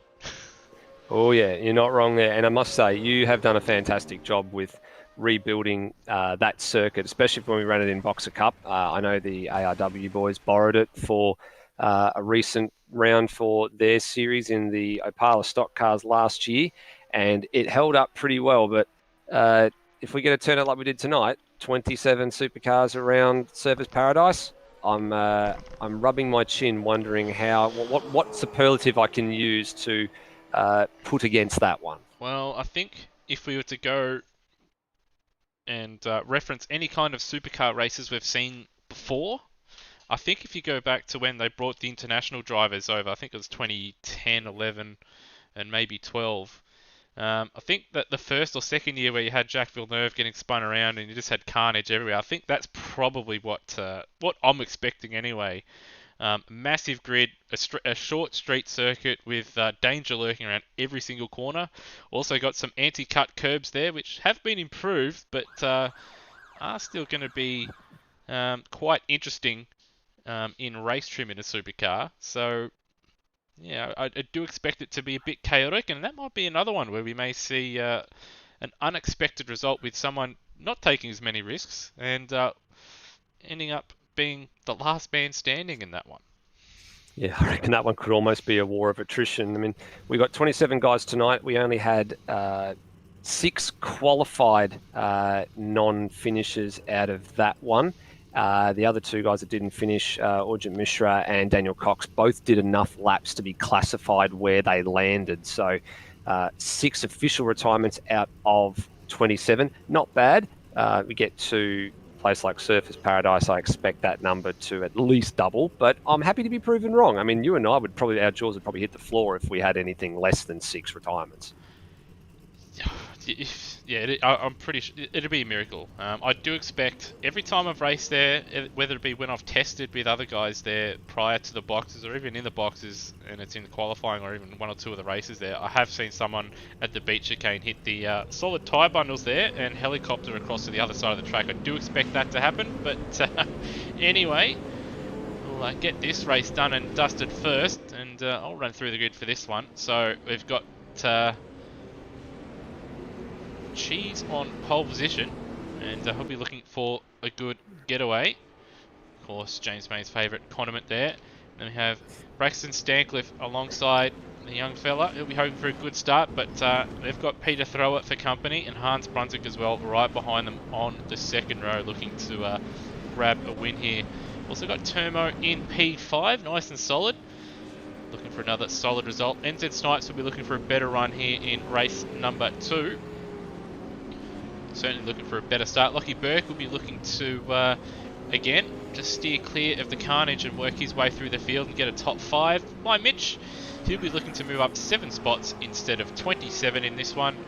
We've got Stancliffe starting from 9th spot. Tim Redmond in 10th, of course, race 1 winner. Matt Cecil just missing out on the reverse top 10 there. Of course, he's in a nice retro livery, as is a number of the drivers out there. Steve Burko, he was in 9th, 10th place right at the end before a bit of contact and a bit of an incident there with Mishra saw him drop down the field. Coxie, late retirement in that one. He'll be looking to rectify his woes. Freakish in 14th. Lachlan Lock in 15th with Justin Cecil, his teammate, just behind.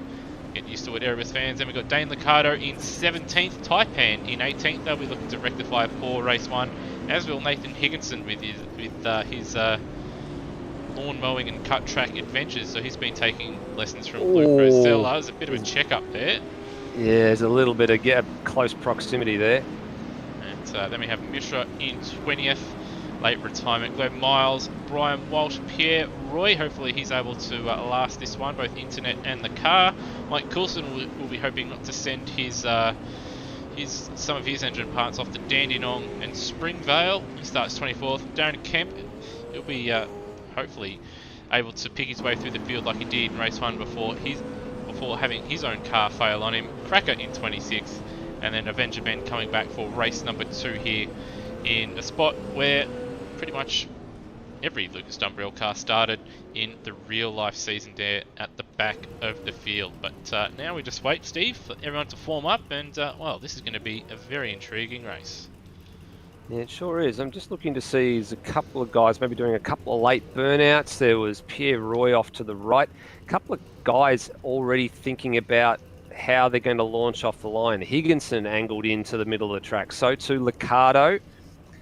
And Freakish maybe thinking about a run down the outside. So already maybe a few signals of intent. And looks like Cracker's just struggling to get into his position here. Drivers seem to go too far back and then too far forward when they get the message.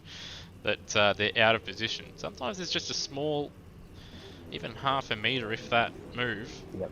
But we'll get the reset here. There we go. Here we go. It was Brian Walsh. Two distance off the front row. Lights are on.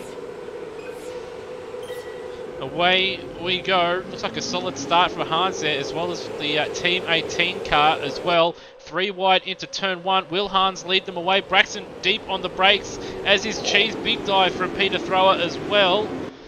And they squeeze their way through turn 1. Doesn't look like anyone's off just yet, but this is where we saw disaster in race 1. There's a Red Bull car going through the chicane there. We've got a car around, a little bit of contact. That is Taipan, and I think a little bit of contact there, but it wasn't his fault. Darren Kemp there at the chicane. But Braxton, Stancliffe leads. Brunswick second, Cheese down to third. Yeah, it was Taipan just having to check up for Brian Walsh, and then Taipan was run in. Sorry, Brian Walsh. He was having to check up for a car ahead and was run into by Brian Walsh.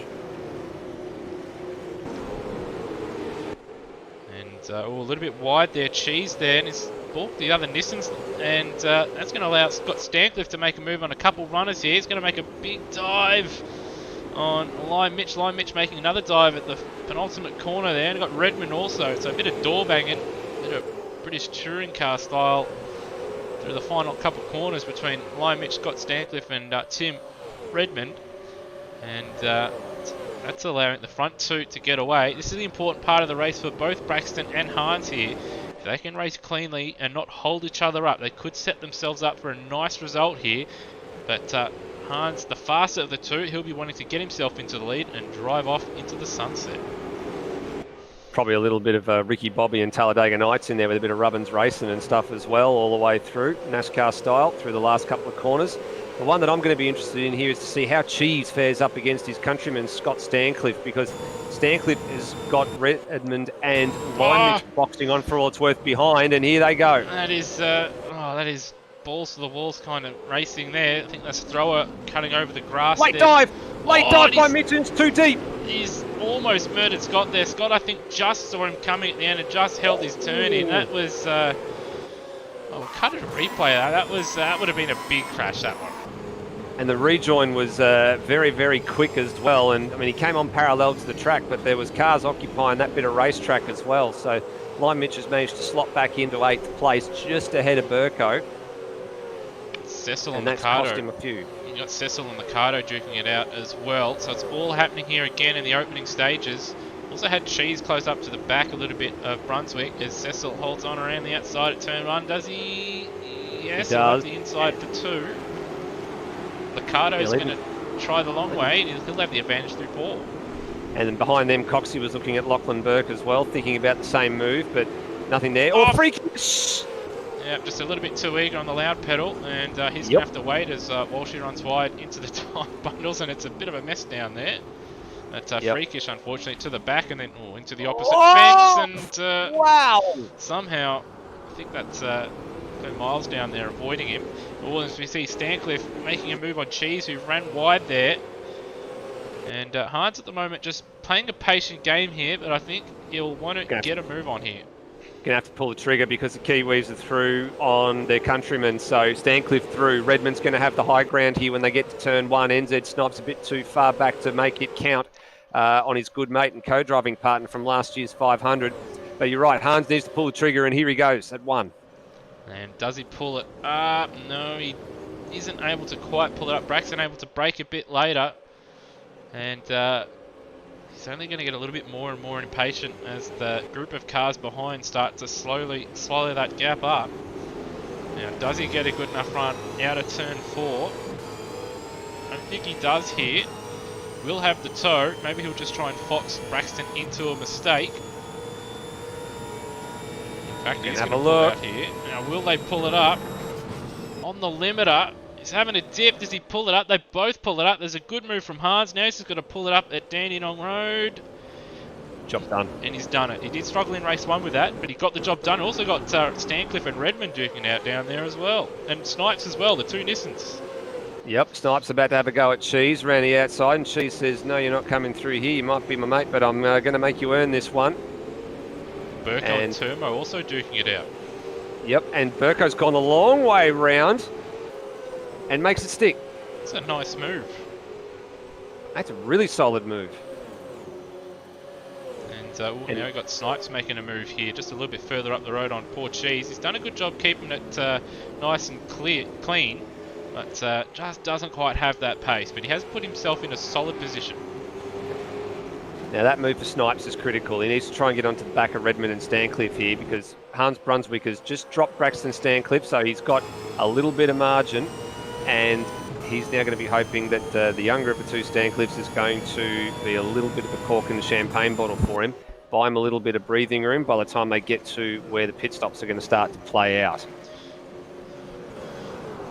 And it may not be easy for Scott to get by his son here. Generally, siblings and family members, well, in some cases they play nice, but father and son, not always.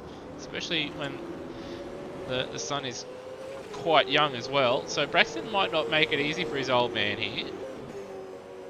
We've seen plenty of fathers and sons in AMSOZ and ASR activities over the years. With Greg and Noah Turrup, good to see Noah's getting ready to hopefully rejoin us for Super 2 officially in March when we kick off the new season. Greg, his father, they drove together in the Bathurst 500. Of course, we had last year, had Liam and Wayne Spencer as well.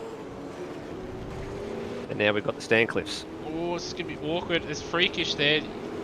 Slow run through the chicane there, went off the road, and Stancliffe, Braxton that is, had to go around the outside. We've also had Tim Redmond get by Scott Stancliffe here.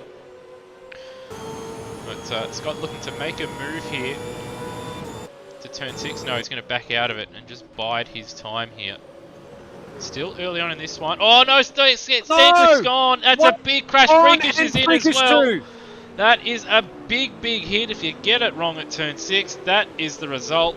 And, well, Red Bull were on their way up in the standings, but, well, that's put a couple buckshot rounds into the back of it. Massive mistake from Scott Stancliffe. He was probably within a couple of metres of where he needed to brake, but just understeered straight on, way too much speed, and that is a very big mistake. And in that whole sequence, it also had Braxton lose out to Tim Redmond as well. So Redmond able to send it up the inside at the bottom of the hill, and he finds himself in second place, only 3.2 seconds behind Brunswick. So all going a bit awry there for the Stancliffe family. Yeah, I was about to say maybe Braxton heard his old man cursing and muttering from the other room, because I think they're in separate rooms when they see him race. I don't think they're in the same room. Braxton on the Wi-Fi and Scotty's plugged in, so I think maybe he might have heard a bit of blasphemy in his ear and maybe got a bit distracted there. I'd imagine they'd be on the same Discord, so it wouldn't have been pleasant, I don't think, when someone not. Generally when someone makes a mistake like that, people can get a bit riled up. It's a big battle now for 4th place. NZ Snipes just holding on with Line Mitch right behind him. We've got John Farnham also not too far behind either. He did a nice run through the traffic from 12th place, so picked up one position by virtue of Stancliffe's departure of the Scott kind, and just in a nice little position here behind Snipes and Lime Mitch. Lime Mitch had that really good start, but he couldn't go anywhere with it, and then had that mistake, and is having to fight his way back through the field, and Snipes is not making it easy for him, and he's had to muscle his way through there at 1. Yeah, Snipes was trying to hold on and was doing a nice job holding on around the outside, but got a little bit of a wiggle on, and that's cost him. Also, I think we had Braxton make a little bit of a mistake at 1 as well. Thought I caught a glimpse of him just running a bit wide there as well. So he's lost a little bit of time to Redmond, and of course now to Lime Mitch, Snipes, and Burko, who's sizing up Snipes as well. So we've got Cheese, he's under attack from Termo, and Peter Thrower flying the flag for Triple Eight, looking to close that gap down.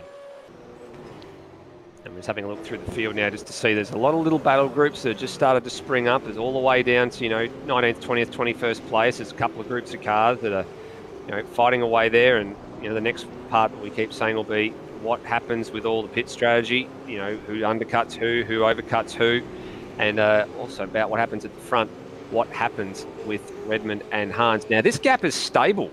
This gap is stable at about 3.2, 3.3 seconds. They both did a low 109 last lap around. Hans Brunswick with the 109.0 and Redmond with a 109.1. So I think that maybe they've got cars that are in similar operating zones at the moment. Tyres roughly about the same rate, fuel roughly about the same left in the tank.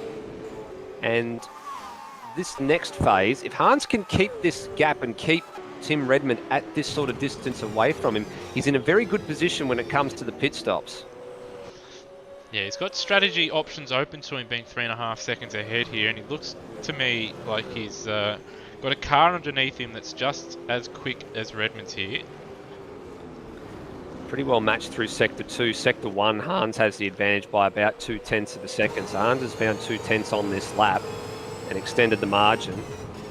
I like the use of Redmond through the final couple of corners on the curbs. Just flows the car very nicely. 109.2 for Redmond that last time around, and a 109 flat for Hans. So 0.2 gain overall throughout the lap. Hans is really just playing himself into the right, frame of mind here and right position. It's got beautiful car control. Car just rides the curbs nicely. That's Braxton just outbrake himself at turn 1, and there's all kinds of sideways on the exit as he bumped over the exit curb there, and I think he's just struggling a little bit with his rear tyres as well, because there's another slide coming out of turn 3. So that's elevated Limeich to 3rd place, and is going to come under threat from Snipes and Burko here. And if he doesn't focus, he might find himself down into 6th spot in a heartbeat. And he was narrow into 4 as well. And when you start having little slides like that, it puts you offline. You can see here already having to try and take the narrowest approach through there, and that's the end result. So your confidence is gone. You're having to take the most direct line to the corner, or the straightest line through the chicanes. Cops up position to Snipes. Burke goes alongside. That'll be after a bit of space. That'll be a track cut as well. He went right over the curb at the penultimate corner there, at that right-hander. Has been modified, so he can't take it that way. So there's at least one cross next to Braxton's name. Won't be the first guy that's picked up a track violation for that one as well. Of course, everyone's got the 3 strikes, and then they're on their final warning, and they get one more. They tour the lane like Nathan Higginson did in race 1. Seems to do it, unfortunately, quite often, does Hugo. He has a dip, but a little bit too much of a dip on a lot of occasions. Hopefully he's able to steer clear of the track cuts in this one. All right, taking a look at some of the other drivers in this one. Urjit Mishra. So he started 20th. Remember, he had that big accident with Steve Burko in race number 1, to which Burko's actually put that in the stewards reporting and has admitted fault. And that's a really good chip on his shoulder to put your hand up and say, yep, I'm definitely at fault for that one. I deserve a bit of punishment.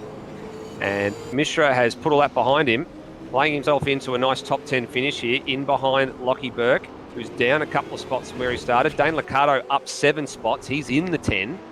So that's a good solid run for him. These guys will be thinking about how they look after their tyres and how they play their pit strategy as well. But I like the race that a couple of these guys are putting together right now, Liccardo and Mishra. Burke needs to find a little something through these next couple of laps if he wants a top 10 finish, I think. Yeah, I think he needs to try and... He may need to take a chance at turn 6 here. It's a difficult place to pass, but he seems a little bit timid going into there, and he loses time, and then he's making that up around the rest of the lap again. So he's going to have to, I think, just take a chance, or maybe he's just waiting for the pit stop sequence here, or a mistake from Dane, which we have seen from time to time.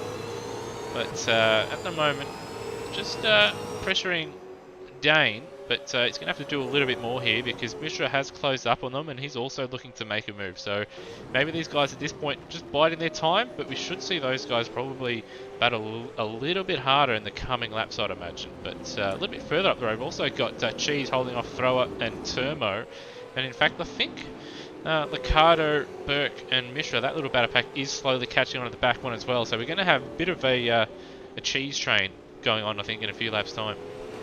Yeah, and Cheese actually picked up a track violation on the last lap as well because he's got no laps, or no lap time recorded rather. So we'll wait to see what he's done this time around. He's done a 10.9. All the drivers behind him. So Thrower on a 10.5, Turmo on a 10.7. Liccardo's a 10.5, Burke a 10.4, Mishra a 10.5. So you're right, there is a couple of tenths gain here.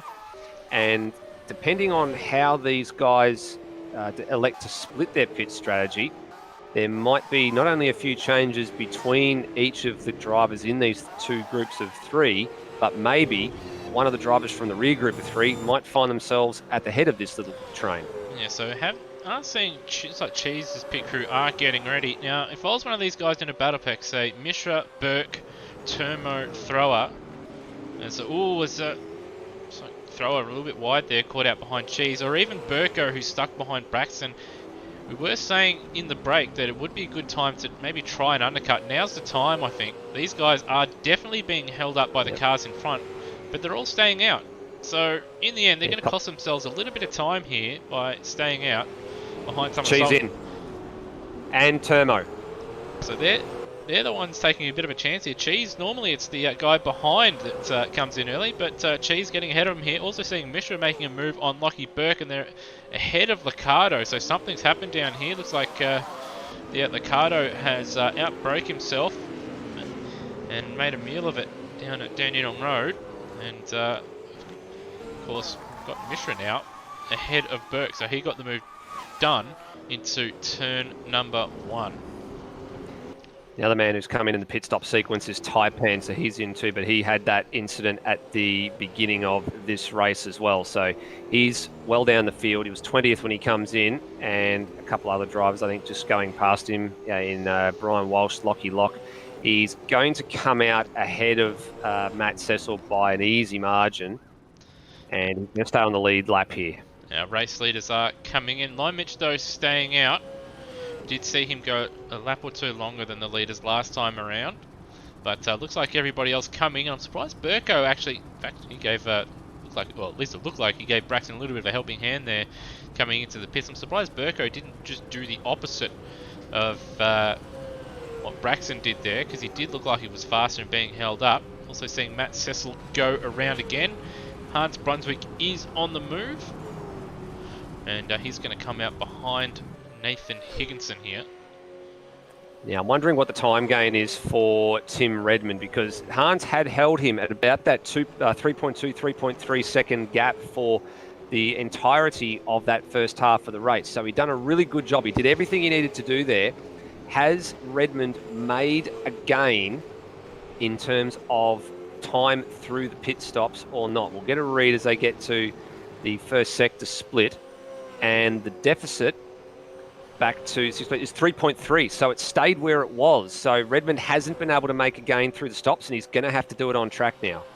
Yeah, so Brunswick and Lucas Dumbrell just being really good on the pit stops there, not adding too much fuel or making any unnecessary changes which would cost them time. Now it's all a straight fight between the two, which if we're going on what we saw for the most part in race number 1 and what we've seen so far here in race 2, would expect that gap to probably just hold for the remainder of the race, barring any unfortunate incidents with these two drivers. We see Higo struggling to get into the pits there, and looks like all the other leaders into the pits. So Lime Mitch exiting the pits, Mishra coming into his box, Liccardo already at his, and Higginson just about to get to his, but Cracker coming in. Snipes, he's got a bit of a gap. He's sort of out on his own at the moment. And he's actually lost a bit of time to Lime Mitch in that whole pit stop sequence. And we've also had Burko jump ahead of Mishra. So Mishra's had a poor pit stop sequence, and Burko also jumped Braxton in the pit stop sequence as well. Mishra's going to lose out as well to Turmo and Peter Thrower as well. Yeah, keep in mind here as well, the battle groups that we had beforehand, we had Lockie Burke, Ujit Mishra and Dane Liccardo were all locked together, and then when Burke came in, Mishra went around, and Liccardo came in when Mishra just did as well. So Mishra's made a huge gain out of that little battle group there, and he's actually in that group now, which was Peter Thrower and Cheese that were tracking ahead of them. So I did correctly pick this before, that one of the drivers in that back group of 3 at the time was going to jump into that top group of 3, and it's Ujit Mishra that's done it. Yeah, he's done a really good job there. He's not too far away from Braxton Stancliffe as well. As you see, Redmond set the fastest lap of the race, 7 tenths faster on that last lap than Hans.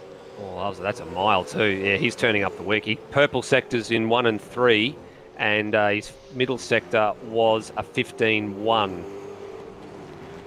I do wonder though if there was a little bit of traffic for Hans, but This next lap will be interesting. They are coming up to Matt Cecil. Yeah, I'm wondering if Brian Walsh may have been the lap traffic in that one. I'm not quite 100% sure. Hans did come out behind some lap traffic after the pit stops. Redmond's gone purple in the first sector again here, so he's pushing hard here, having a big dip.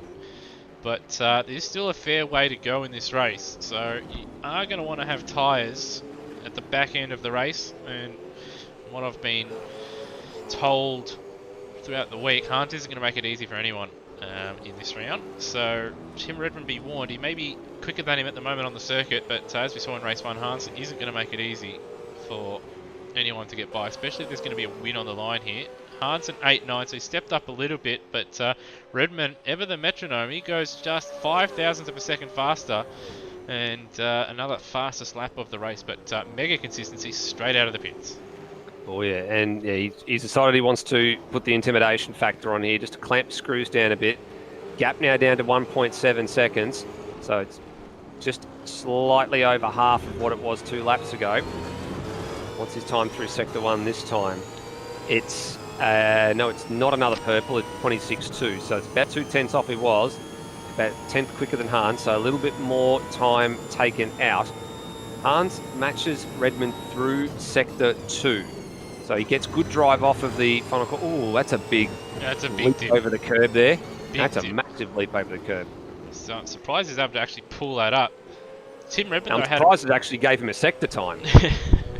You can get away with it, but generally if you do attack the curb like that, you're struggling to pull it up. But he was able to pull it up. Has given him a sector time, but Redmond had a bit of a tow from Matt Cecil and actually would have made a little bit of time. Perhaps down that back straight there. That's Brunswick's best personal best lap as well. That one around a 108.749, and it's pretty much matched Tim Redmond. Oh, we got some contact down here. What's that? Adventure Bend. That's an engine gone. Yeah. Yep, that sure is. I'd imagine he's downshifted a little bit too hard there, right on board. Yeah, he's actually massive. The gear. Actually went from 5th straight to 2nd. Geez, if he managed to pull that off, Hans would have been proud, and Mark Scaife probably would have been proud as well. But that says to me he's using an H-pattern shifter and didn't get that patented 5th to 2nd down change precisely right. Yeah, just a little bit too eager on the shifter, and well, his engine was very eager to expire with that kind of. And just noticed Coulston's gone off at Dandenong Road. He's in the grass and he's out of this one as well. I wonder if he's done the same thing. He did blow his engine in race 1. The answer to that question is no. No, yeah, it looks like just a straight DNF there. So maybe some damage we didn't see. The Hans on that lap just eking out an extra 10th there, so he's just found a little bit of extra time. It looks like I think that's Glenn Miles doing a little bit of lawn mowing there, coming into turn number 2. It's very, very close between 1st and 2nd. Nothing between them. Bit of a shame that Hans throughout the season, early on, did have to work. Well, maybe not so much. It's a shame that he had to work, but certainly he had to miss time because he could have definitely given Tim a run for his money in the championship this season. A little bit further back, got Light Mitch out on his own. Then we've got Snipes and Burko. That's another battle that looks like it may loom at the back end of this race. Snipes on that last lap, a 10.3 compared to a 9.2 for Burko. So Burko on the move, looking to get a 4th place here. And Braxton doing a really good job in 6th place. He's got Termo about a second and a half away, and Mishra. They've not been able to make inroads into young Braxton here. No, they haven't. I was just worried about Burko for a minute on this lap.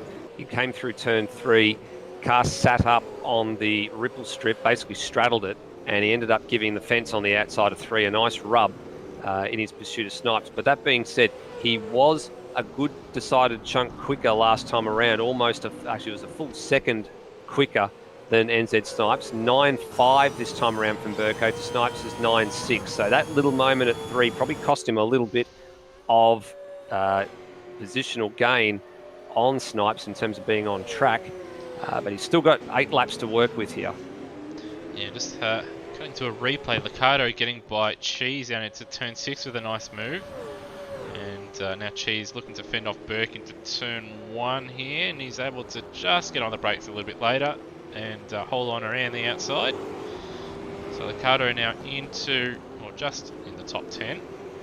And he's got Peter Thrower a few seconds down the road. But he's actually got Cheese. He's had a good run through the first sector here, looking to at least stay in his slipstream to try and fend off Burke behind. The Orchard Mishra and Termo battle, it's just ahead of Peter Thrower, is getting interesting too. Two guys very closely matched on times at this stage of the race. Braxton Stancliffe just starting to drift back towards these guys. His last lap was a 10.2. The guys behind doing mid-9s. And Thrower was a 109.8 last time around. And that's actually fairly consistent for him because his best lap is a 9.6. So he's quietly going about his business here. And Mishra with a 10.2, Termo an 11 flat, Thrower a 10.6, so he's still in there, and Braxton Stancliffe a 10.7. So a little bit of swings and roundabouts going both ways over the course of 2 laps for those 4 guys. And Stancliffe's got the lights on here. That to be for Glenn Miles. And he's very, very tentative here. He's lost a heap of time into turn 1 here, so I'm just going to cut. Oh no! It's a bit. Sorry, there was a little bit of contact with Glenn Miles, just trying to get out of the way at 4, and this has put Termo right on the back of Mishra, and they are within touching distance of Braxton Stancliffe now. Yeah, they're definitely in slipstream range here. Mishra trying to hold on to 7th place, but also set up a move for 6th. Termo looking to at least get 1 position as Mishra's a little bit wide there, a little bit of a lock-up. He's able to just pull it up. But they've all made mistakes on this lap and been sort of balked a little bit by lap traffic. So that's allowed Peter Thrower into the fray as well here. He's just in the background. And, well, Liccardo and Burke aren't too far down the road either. So if these guys do balk each other badly, we could see a massive battle pack here. And a massive battle at the back end of the race for P6. Now, Brian Walsh is the lap traffic they need to clear this time around. Lights on. Walsh knows the drill. And that's really smart driving. Just stay as far left as you can, let the faster guys through. And you'll probably do the same for Pete Thrower here. And that's not quite close enough, Pete Thrower, but up the back straight it shouldn't be too bad. Thrower hasn't made the gains that he needed to make through the traffic to try and catch onto the back of Termo. And this will be a real test for Braxton Stancliffe now. Some very seasoned campaigners in Termo, and Urgent Mishra right on his tail. And can he hold them off for P6? It'd be a season best finish for Braxton Stancliffe in the very short time that he's had. Go very nicely with his 9th place finish in the opening race tonight. A little bit surprised to see Mishra pull out of the slipstream before turn 6 when he wasn't trying a pass. But, oh no, he's going to go around the outside here, but there's a yellow flag out. Yep, that's a pass under yellows, and there's some contact. Oh, and what's happened? Who was the yellow flag for? That's what I'm trying to work out. Well, we got Burke off at turn 1 at the same point. I don't know what's happened to him there. We'll try and cut to a replay actually to see what's happened. He's outbraked himself. I think it may have, while you're looking at that, I think it may have been Matt Cecil with, so Cecil was the cause of the yellow flag. And Burko was involved in it too. Yeah, I'm not sure exactly what happened there with Burko. He did have a lock up there. Oh, I know what Cecil's done. Cecil's tried to stay to the left to let Burko through, and he's clouded the inside of the barrier and just cannoned straight into Burko. So Burko he's got a puncture. Damage. He's got a puncture. Oh no, that's disaster. He's having a good run in this race, and it's been ruined by lap traffic. Well, I don't think that's ever happened in real life, at least in dry conditions. But well, that's sim racing for you, and that's going to give Termo P5. He has been able to get ahead of Mishra in that melee. Braxton Stancliffe has actually ran off the road somewhere and lost out, so I'm going to try and find a replay of that. And and Peter Throwett actually made his way in front of him as well. So that little melee in the final corner allowed Termo to get ahead, as well as Mishra. And Peter Thrower and Stancliffe did battle for a little bit, but bit of a disastrous lap there for Braxton Stancliffe and for Burko. Yeah, I think I know what happened there. So Braxton got with the contact with the yellow flag, and Orjit Mishra trying to make the pass. Braxton Stancliffe getting into Orjit Mishra. He's redressed that position, thinking that he may have made a gain from it. It probably wasn't his fault because they were trying to check up with the yellow flag being out, but he's probably done the right thing there. And then Peter Thrower had a massive throw of the dice at Orjit Mishra at turn 1. and didn't quite pull it off. But he was also a beneficiary of Stancliffe giving back the position to Mishra and just basically took an opportunistic advantage of it. Yeah, so just a, a bit of a mess, just all around there. A lot of Yeah, that's stuff the word we happening. can use to describe it. A lot happening in a very short period.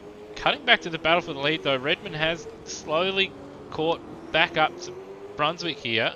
He may just be in slipstream range, 0.8 of a second, about 0.3 faster in the first sector. I did see Hans bouncing over the curb at turn 2 there, which would have cost him a little bit of time. But Redmond just getting closer and closer, but I do wonder, I reckon he's probably left it a little bit too late.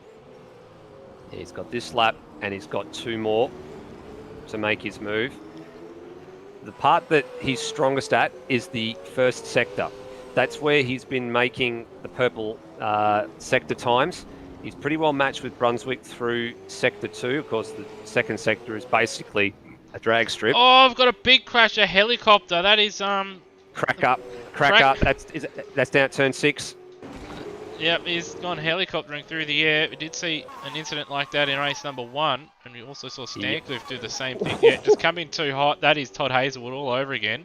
NZ Snipes would have had the fright of his life there as the car just spins out of control in front of him. Unfortunately, Cracker out of this one. It's good to see him back racing again, though. But also got a nice close battle between Kemp and Higginson at the back end of the race. But last of the lead runners, also got Cheese near Cox, Burke, Thrower and Liccardo still all fairly close together. In fact, Thrower's dropped a lot of time because he was actually ahead of Braxton Stancliffe at some point a couple laps ago. Turmo Mishra continuing to battle as well. All right, lapping a little bit to go here. Maybe you're right here, Lewis. Maybe Hans has just done enough. He's just managed to eke that margin back out to over a second. It's all about being smooth now. Traffic won't be a factor either. The next lap traffic is quite some considerable distance up the road. You can just see it in the camera shot there. And these guys still in the low 9s and high 8s, so these guys do have a bit of pace on board here. So Hans just a couple tenths faster on that last lap here. And a few corners to go, so just don't get too adventurous at turn 6 and at Dandenong Road. And pretty much the race is won here for Hans. But being sim racing and being Super 2, you never know what may lay ahead. No, certainly not. The real battle, I mean, if Hans gets probably to Dandenong Road and doesn't bowl it wide, I think he should be home and hosed here. And Cheese the drive-through. So that one for him, I believe, might have been, actually it's costly. And he couldn't get into pit lane to serve it either. And that will be at the final chicane. Yep, same thing that Higginson did with the lawn mowing. So Hans Brunswick now coming out of the final corner. He'll hold on here. And in the end, well earned. It's a comfortable victory for Hans. Redmond doing what he has to do for the championship home in second. Why Mitch will be a comfortable third with Snipes also a very comfortable 4th place. Massive gap between 3rd place, 4th place, but then 4th place all the way down to 5th is quite a large gap. Mitch has actually broken ahead of Turmo. Something's happened to him. Yep, this is the big one here because Turmo was in this battle here with Daniel Cox, Thrower and Liccardo, and Cox has moved ahead of Turmo. I reckon Lockie Burke was in that battle too, and he's had a moment. He's now down to 12th, so he was in the 10. He's the one that's had the moment and scattered the billiard balls here, and it means Cox is into the 10. Yeah, so I'll have to, once these guys cross the start-finish line, as Dane makes a meal of the final proper corner around this circuit here, but he's able to escape, so they'll finish line astern, but Dane will be 7th, Thrower 8th, Cox 9th, with Turmo in 10th. Cheese with his drive-through will jump down the field though, and Brian Walsh picks up a penalty as well for his worries, and then Lockie Burke, of course, will come home in 11th, Kemp 12th, Higginson 13th. And then we have Cecil, Justin that is, Burko after his puncture, Lachlan Lock, Cheese, Walsh and Cecil rounding out the field. So we'll just try and cut to what happened here with Lockie Burke and Turmo. So that must have happened about a lap and a half ago. Yeah, I'm just going to make a mental note actually to review the Cheese Insta because I think Cheese was on the lead lap if memory serves me correctly, he's been given the post-race penalty, which means it hasn't classified his last lap. It says he's only done 27, but in fact he has done 28. So I think we're going to have to just... It says he's classified as 17th here, but I don't believe that's right. We're going to probably have to have another look at that. And I believe he actually belongs in 13th place because Higginson was a full lap down. So that'll be sorted out post-race. But Actually, Higginson's being pushed across the line by Matt Cecil, so I think Higginson's out of fuel. In actual fact, Higginson is on lap 28, but I think he's more than 30 seconds behind Cheese. Actually, yeah, he is by a country mile. So Higginson actually is classified 14th, and Cheese is going to be 13th, even with the post-race time penalty. Yeah, so we did see on the replay what did happen to Turmo. He lost it coming out of the final proper corner while he was chasing Mishra, and then Lockie Burke, he was battling with Peter Thrower. Thrower sending it up the inside at turn 2. Then there was a bit of contact between the two as they went through turn 3. Burke was on the curb at turn 3, and there is a little bit of lag there, but I'd say he's just dropped the rear end a little bit, and then a little bit of a nudge, but is already a little bit out of control from Coxie, which he had nowhere to go. So disaster for Burke there on the final lap. Some interesting racing, but it didn't quite live up to what we hoped there. But that midfield, though, Steve, battles galore. Absolutely, battles galore. And again, a few guys that took a little bit of a risk coming in a lap earlier than the half distance mark. It probably wasn't as early as what we were hoping some of these guys to do, but it did spice up the action a little bit. We had those 2 battle packs of 3 sort of at the back end of the top 10, and a couple of different drivers from each group coming in different laps, and that scattered the pack a little bit and made it a bit more interesting. It worked out quite nicely for Urjit Mishra in the end. He ended up with a 5th place finish. Yeah, solid drive after it wasn't the best sort of opening race, sorry. But yeah, it was nice and clean throughout race number 2, very composed. And when drivers made mistakes in front of him, he was able to capitalise and end up with a nice, solid result. Same with a number of the drivers out there. Did see Snipes wasn't the fastest out there, was able to keep clear of trouble. And even though Stancliffe Braxton, that is, did come home in 6th place, he can still hold his head up fairly high with a fairly solid run there, even though he did start from the front row. It's still a solid drive. Liccardo worked his way through the field and was a lot cleaner than what he was in race 1, and same with Peter Thrower. So I think Thrower did have a slight mistake in the mid part of that race, which would have cost him a spot or 2, but here's another one that still picked up some solid points for Red Bull, especially after his much quicker teammate threw it into the fence after a couple of laps. Yeah, you're not wrong there. Keen to get a few of these guys to pop into the broadcast booth for the top 3, which was shared between 4 drivers tonight. And a couple of them are here right now. I'm just looking for the other guys. It's a bit hard. Sometimes we've got a very long list of drivers in the Discord these days, and we need to find ways to try and drag them all up here. Yeah, so just to recap, so the race 1 top 3, Redmond, Stancliffe, and Lime Mitch somehow coming home in 3rd place after starting in 27th, so that's a fair effort. And in race 2, of course, Hans taking home the victory, with Tim Redmond again in 2nd, with Lime Mitch again in 3rd place. All right, actually just looking to see if I can drag Tim Redmond up. I've got to drag him to another channel and bring him in so we can actually have him for a little bit of a chat. I think we've got him now, and then we'll get our other podium sitter from the race as well, Lime Mitch. And here we go. We've got all 4 of them. All right, well, might as well start off with our race number 1 winner, Tim Redmond, and of course 2nd place in race number 2. Tim, fairly solid night once again. Always there in the top 3, top 5, hunting around. But tonight you had an interesting battle early on with Hans in race number 1. But once you sort of avoided that little battle, and Hans made obviously his mistake, you're able to pretty much walk home a nice, comfortable and easy race victory there in race number 1. Yeah, I certainly did. I felt tonight I definitely had a lot more race pace than I did quali pace, and I think Hans was definitely slowing me up a little bit in the first race. But as you say, like I think he made a little bit of a mistake, and I think he said he decided to redress some positions due to an earlier altercation. So once I was free, I could just focus on what I was doing and not have to worry about anyone else in the first race, which was actually quite nice. And even through the pit process as well, it was relatively calm. Yeah, so race number 1, fairly straightforward. Race number 2, though, Obviously, starting from 10th place, you did have to work your way through the field, but once you did work your way through the field, you did have a little bit of work to do, as Hans had worked himself into the lead with about 3 seconds. So would you talk about sort of that early stage, trying to battle your way through? You did have Scott Stancliffe there giving you a bit of a run, and I think Lion Mitch and a couple others as well were not making it easy for you there in the early laps of race number 2. Yeah, I was definitely trying my best not to cause any incidents or be part of any incidents early on. And once I finally did get through some cars, I was trying to chase down Hans, and I think at one point he was 4.5 seconds up the road. So I was trying to put in quali laps, particularly after the pit stop to try and hunt him down. And I think in the end we were half a second away from each other.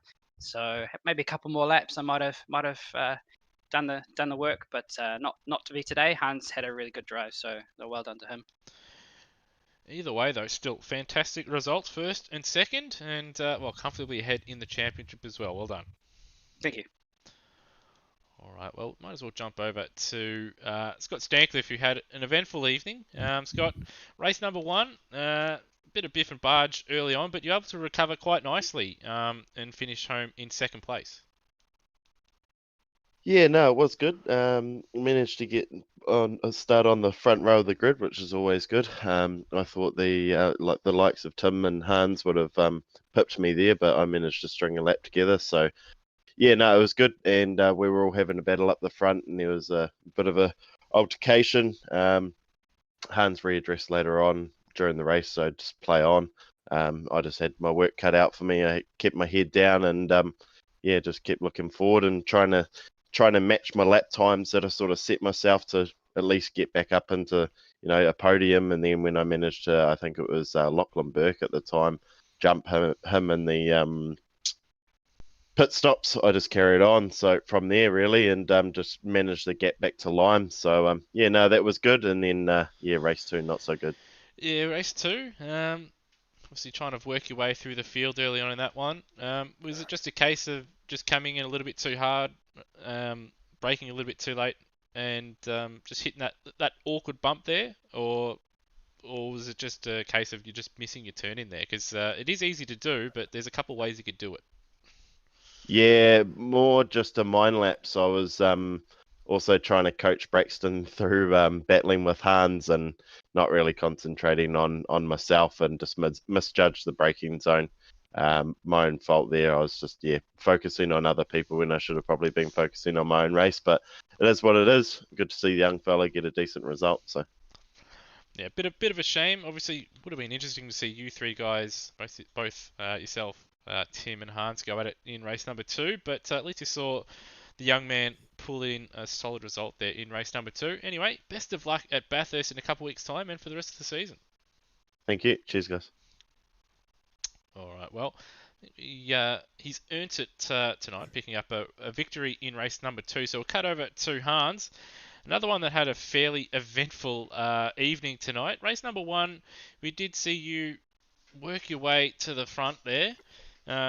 Little bit of contact, but what was more interesting was there was a couple of points in race number 1 there where you just slowed. Was that you just trying to redress after that? After you did initially lose time to Redmond, was that you just trying to redress, or was there an underlying issue there? Because it did happen a couple of times throughout race number 1.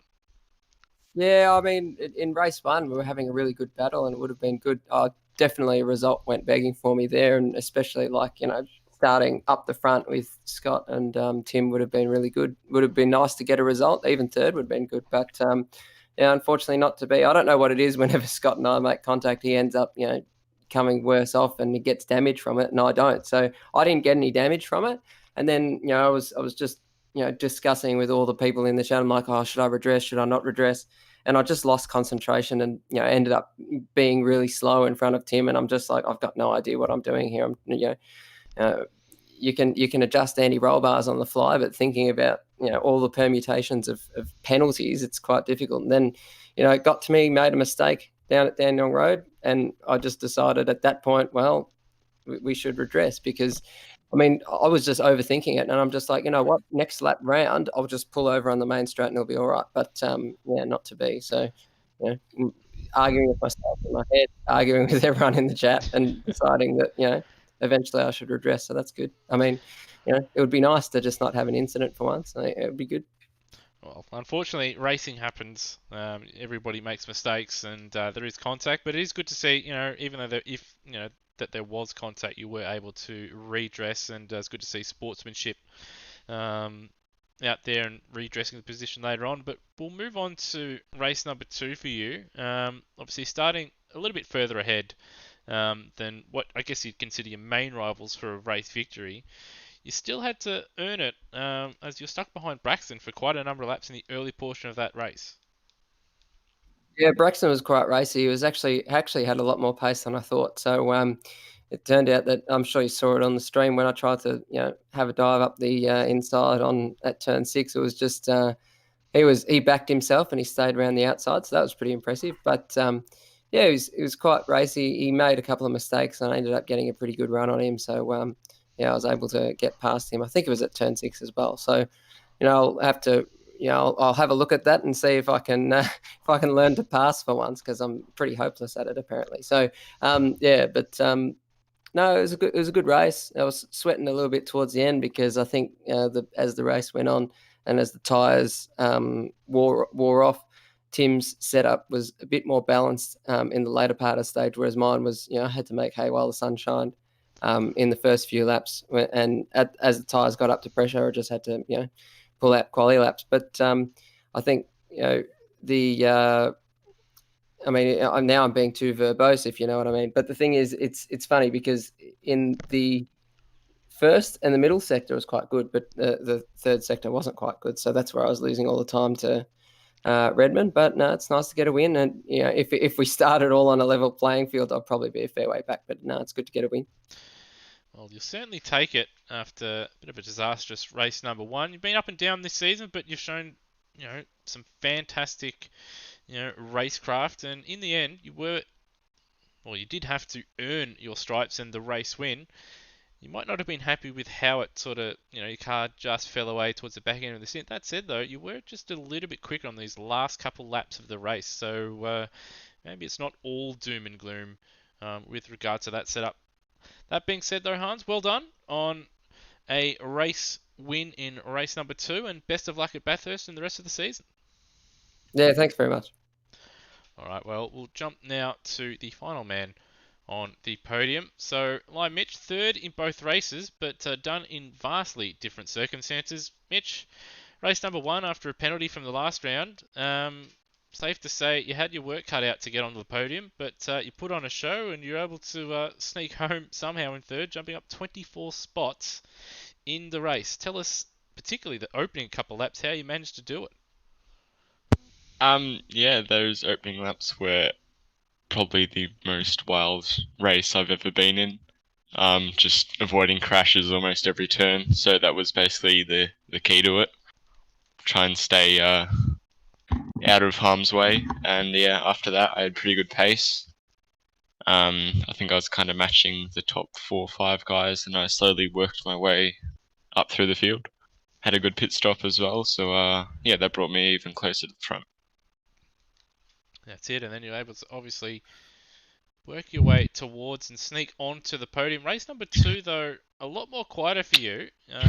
Early on, you did have to do a little bit of overtaking, but once you really settled into third place, you didn't really have anyone to see in front of you, and you had a big gap behind you. But was there anything interesting that we have maybe overlooked, or is it just a rather, I guess, dull race for you in the end there in race number 2?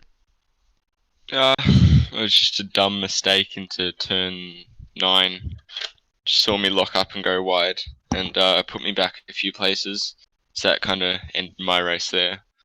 And the little wild thing was clipping the glass into turn 6, and that was intense. But yeah, everything else was pretty normal.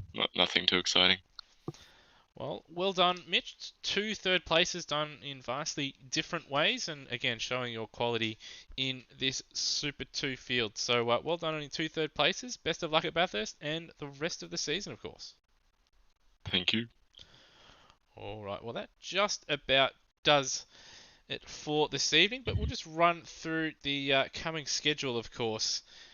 here from Pleb Airlines. So, of course, the plane from Sydney is still stuck in traffic. Again, teams had to drive down from Sydney.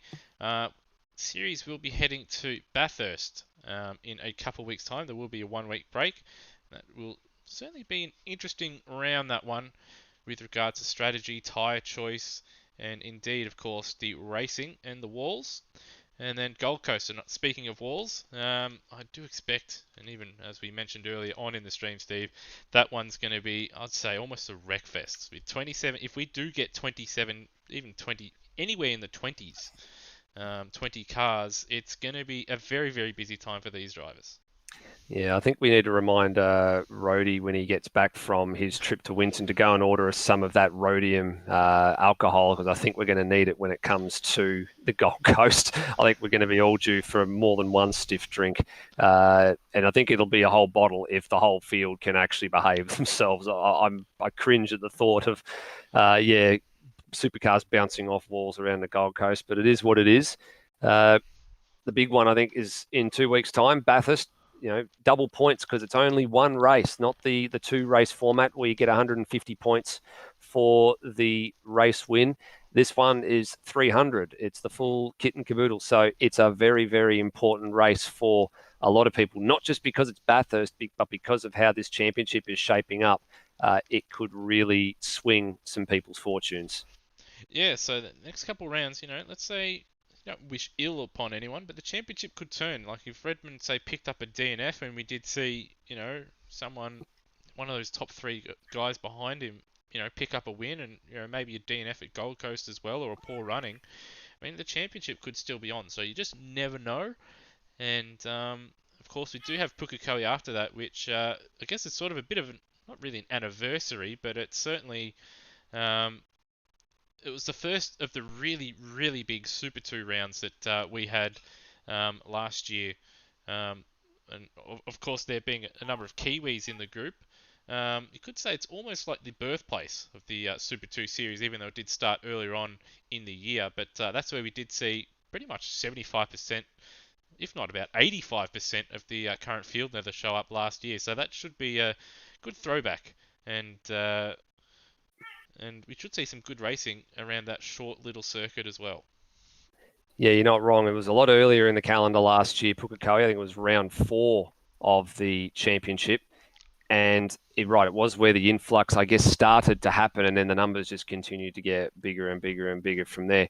Yes, last year COVID had a lot to do with the numbers. Everybody staying inside of 4 walls and plenty of people getting attached to their sim rigs, going out and buying sim gear. But from the seat that I'm in, I look at it now and say we're nearly 12 months further on from when that was, and the numbers are as big as they've ever been. And I think that's not only a testament to how some of these guys race, but it's a testament to the community in general for the level of enthusiasm they show for this series.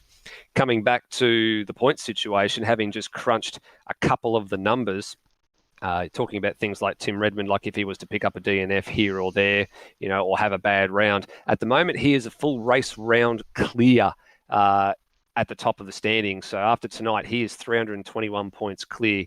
So even if he had a bad round at Bathurst, he would still be in front of Lai Mitch, or even if he had a couple of poor rounds over the next 2 or 3 rounds, he'd still picked up some points. He would still be in the catbird seat, so to speak. There's not been a lot of change in the top 10. Only Ujit Mishra and Matt Cecil swapping places in 10th and 11th. That's the real only major change there. And in the team's points, you alluded to the fact earlier tonight, Triple Eight Race Engineering are starting to make a bit of a run, despite the fact that Scott Stancliffe had the DNF in race 2. They have moved currently into second place in the team standings by 36 points over ProDrive, but they still find themselves about 250 odd points or so in arrears of Matt White Motorsport.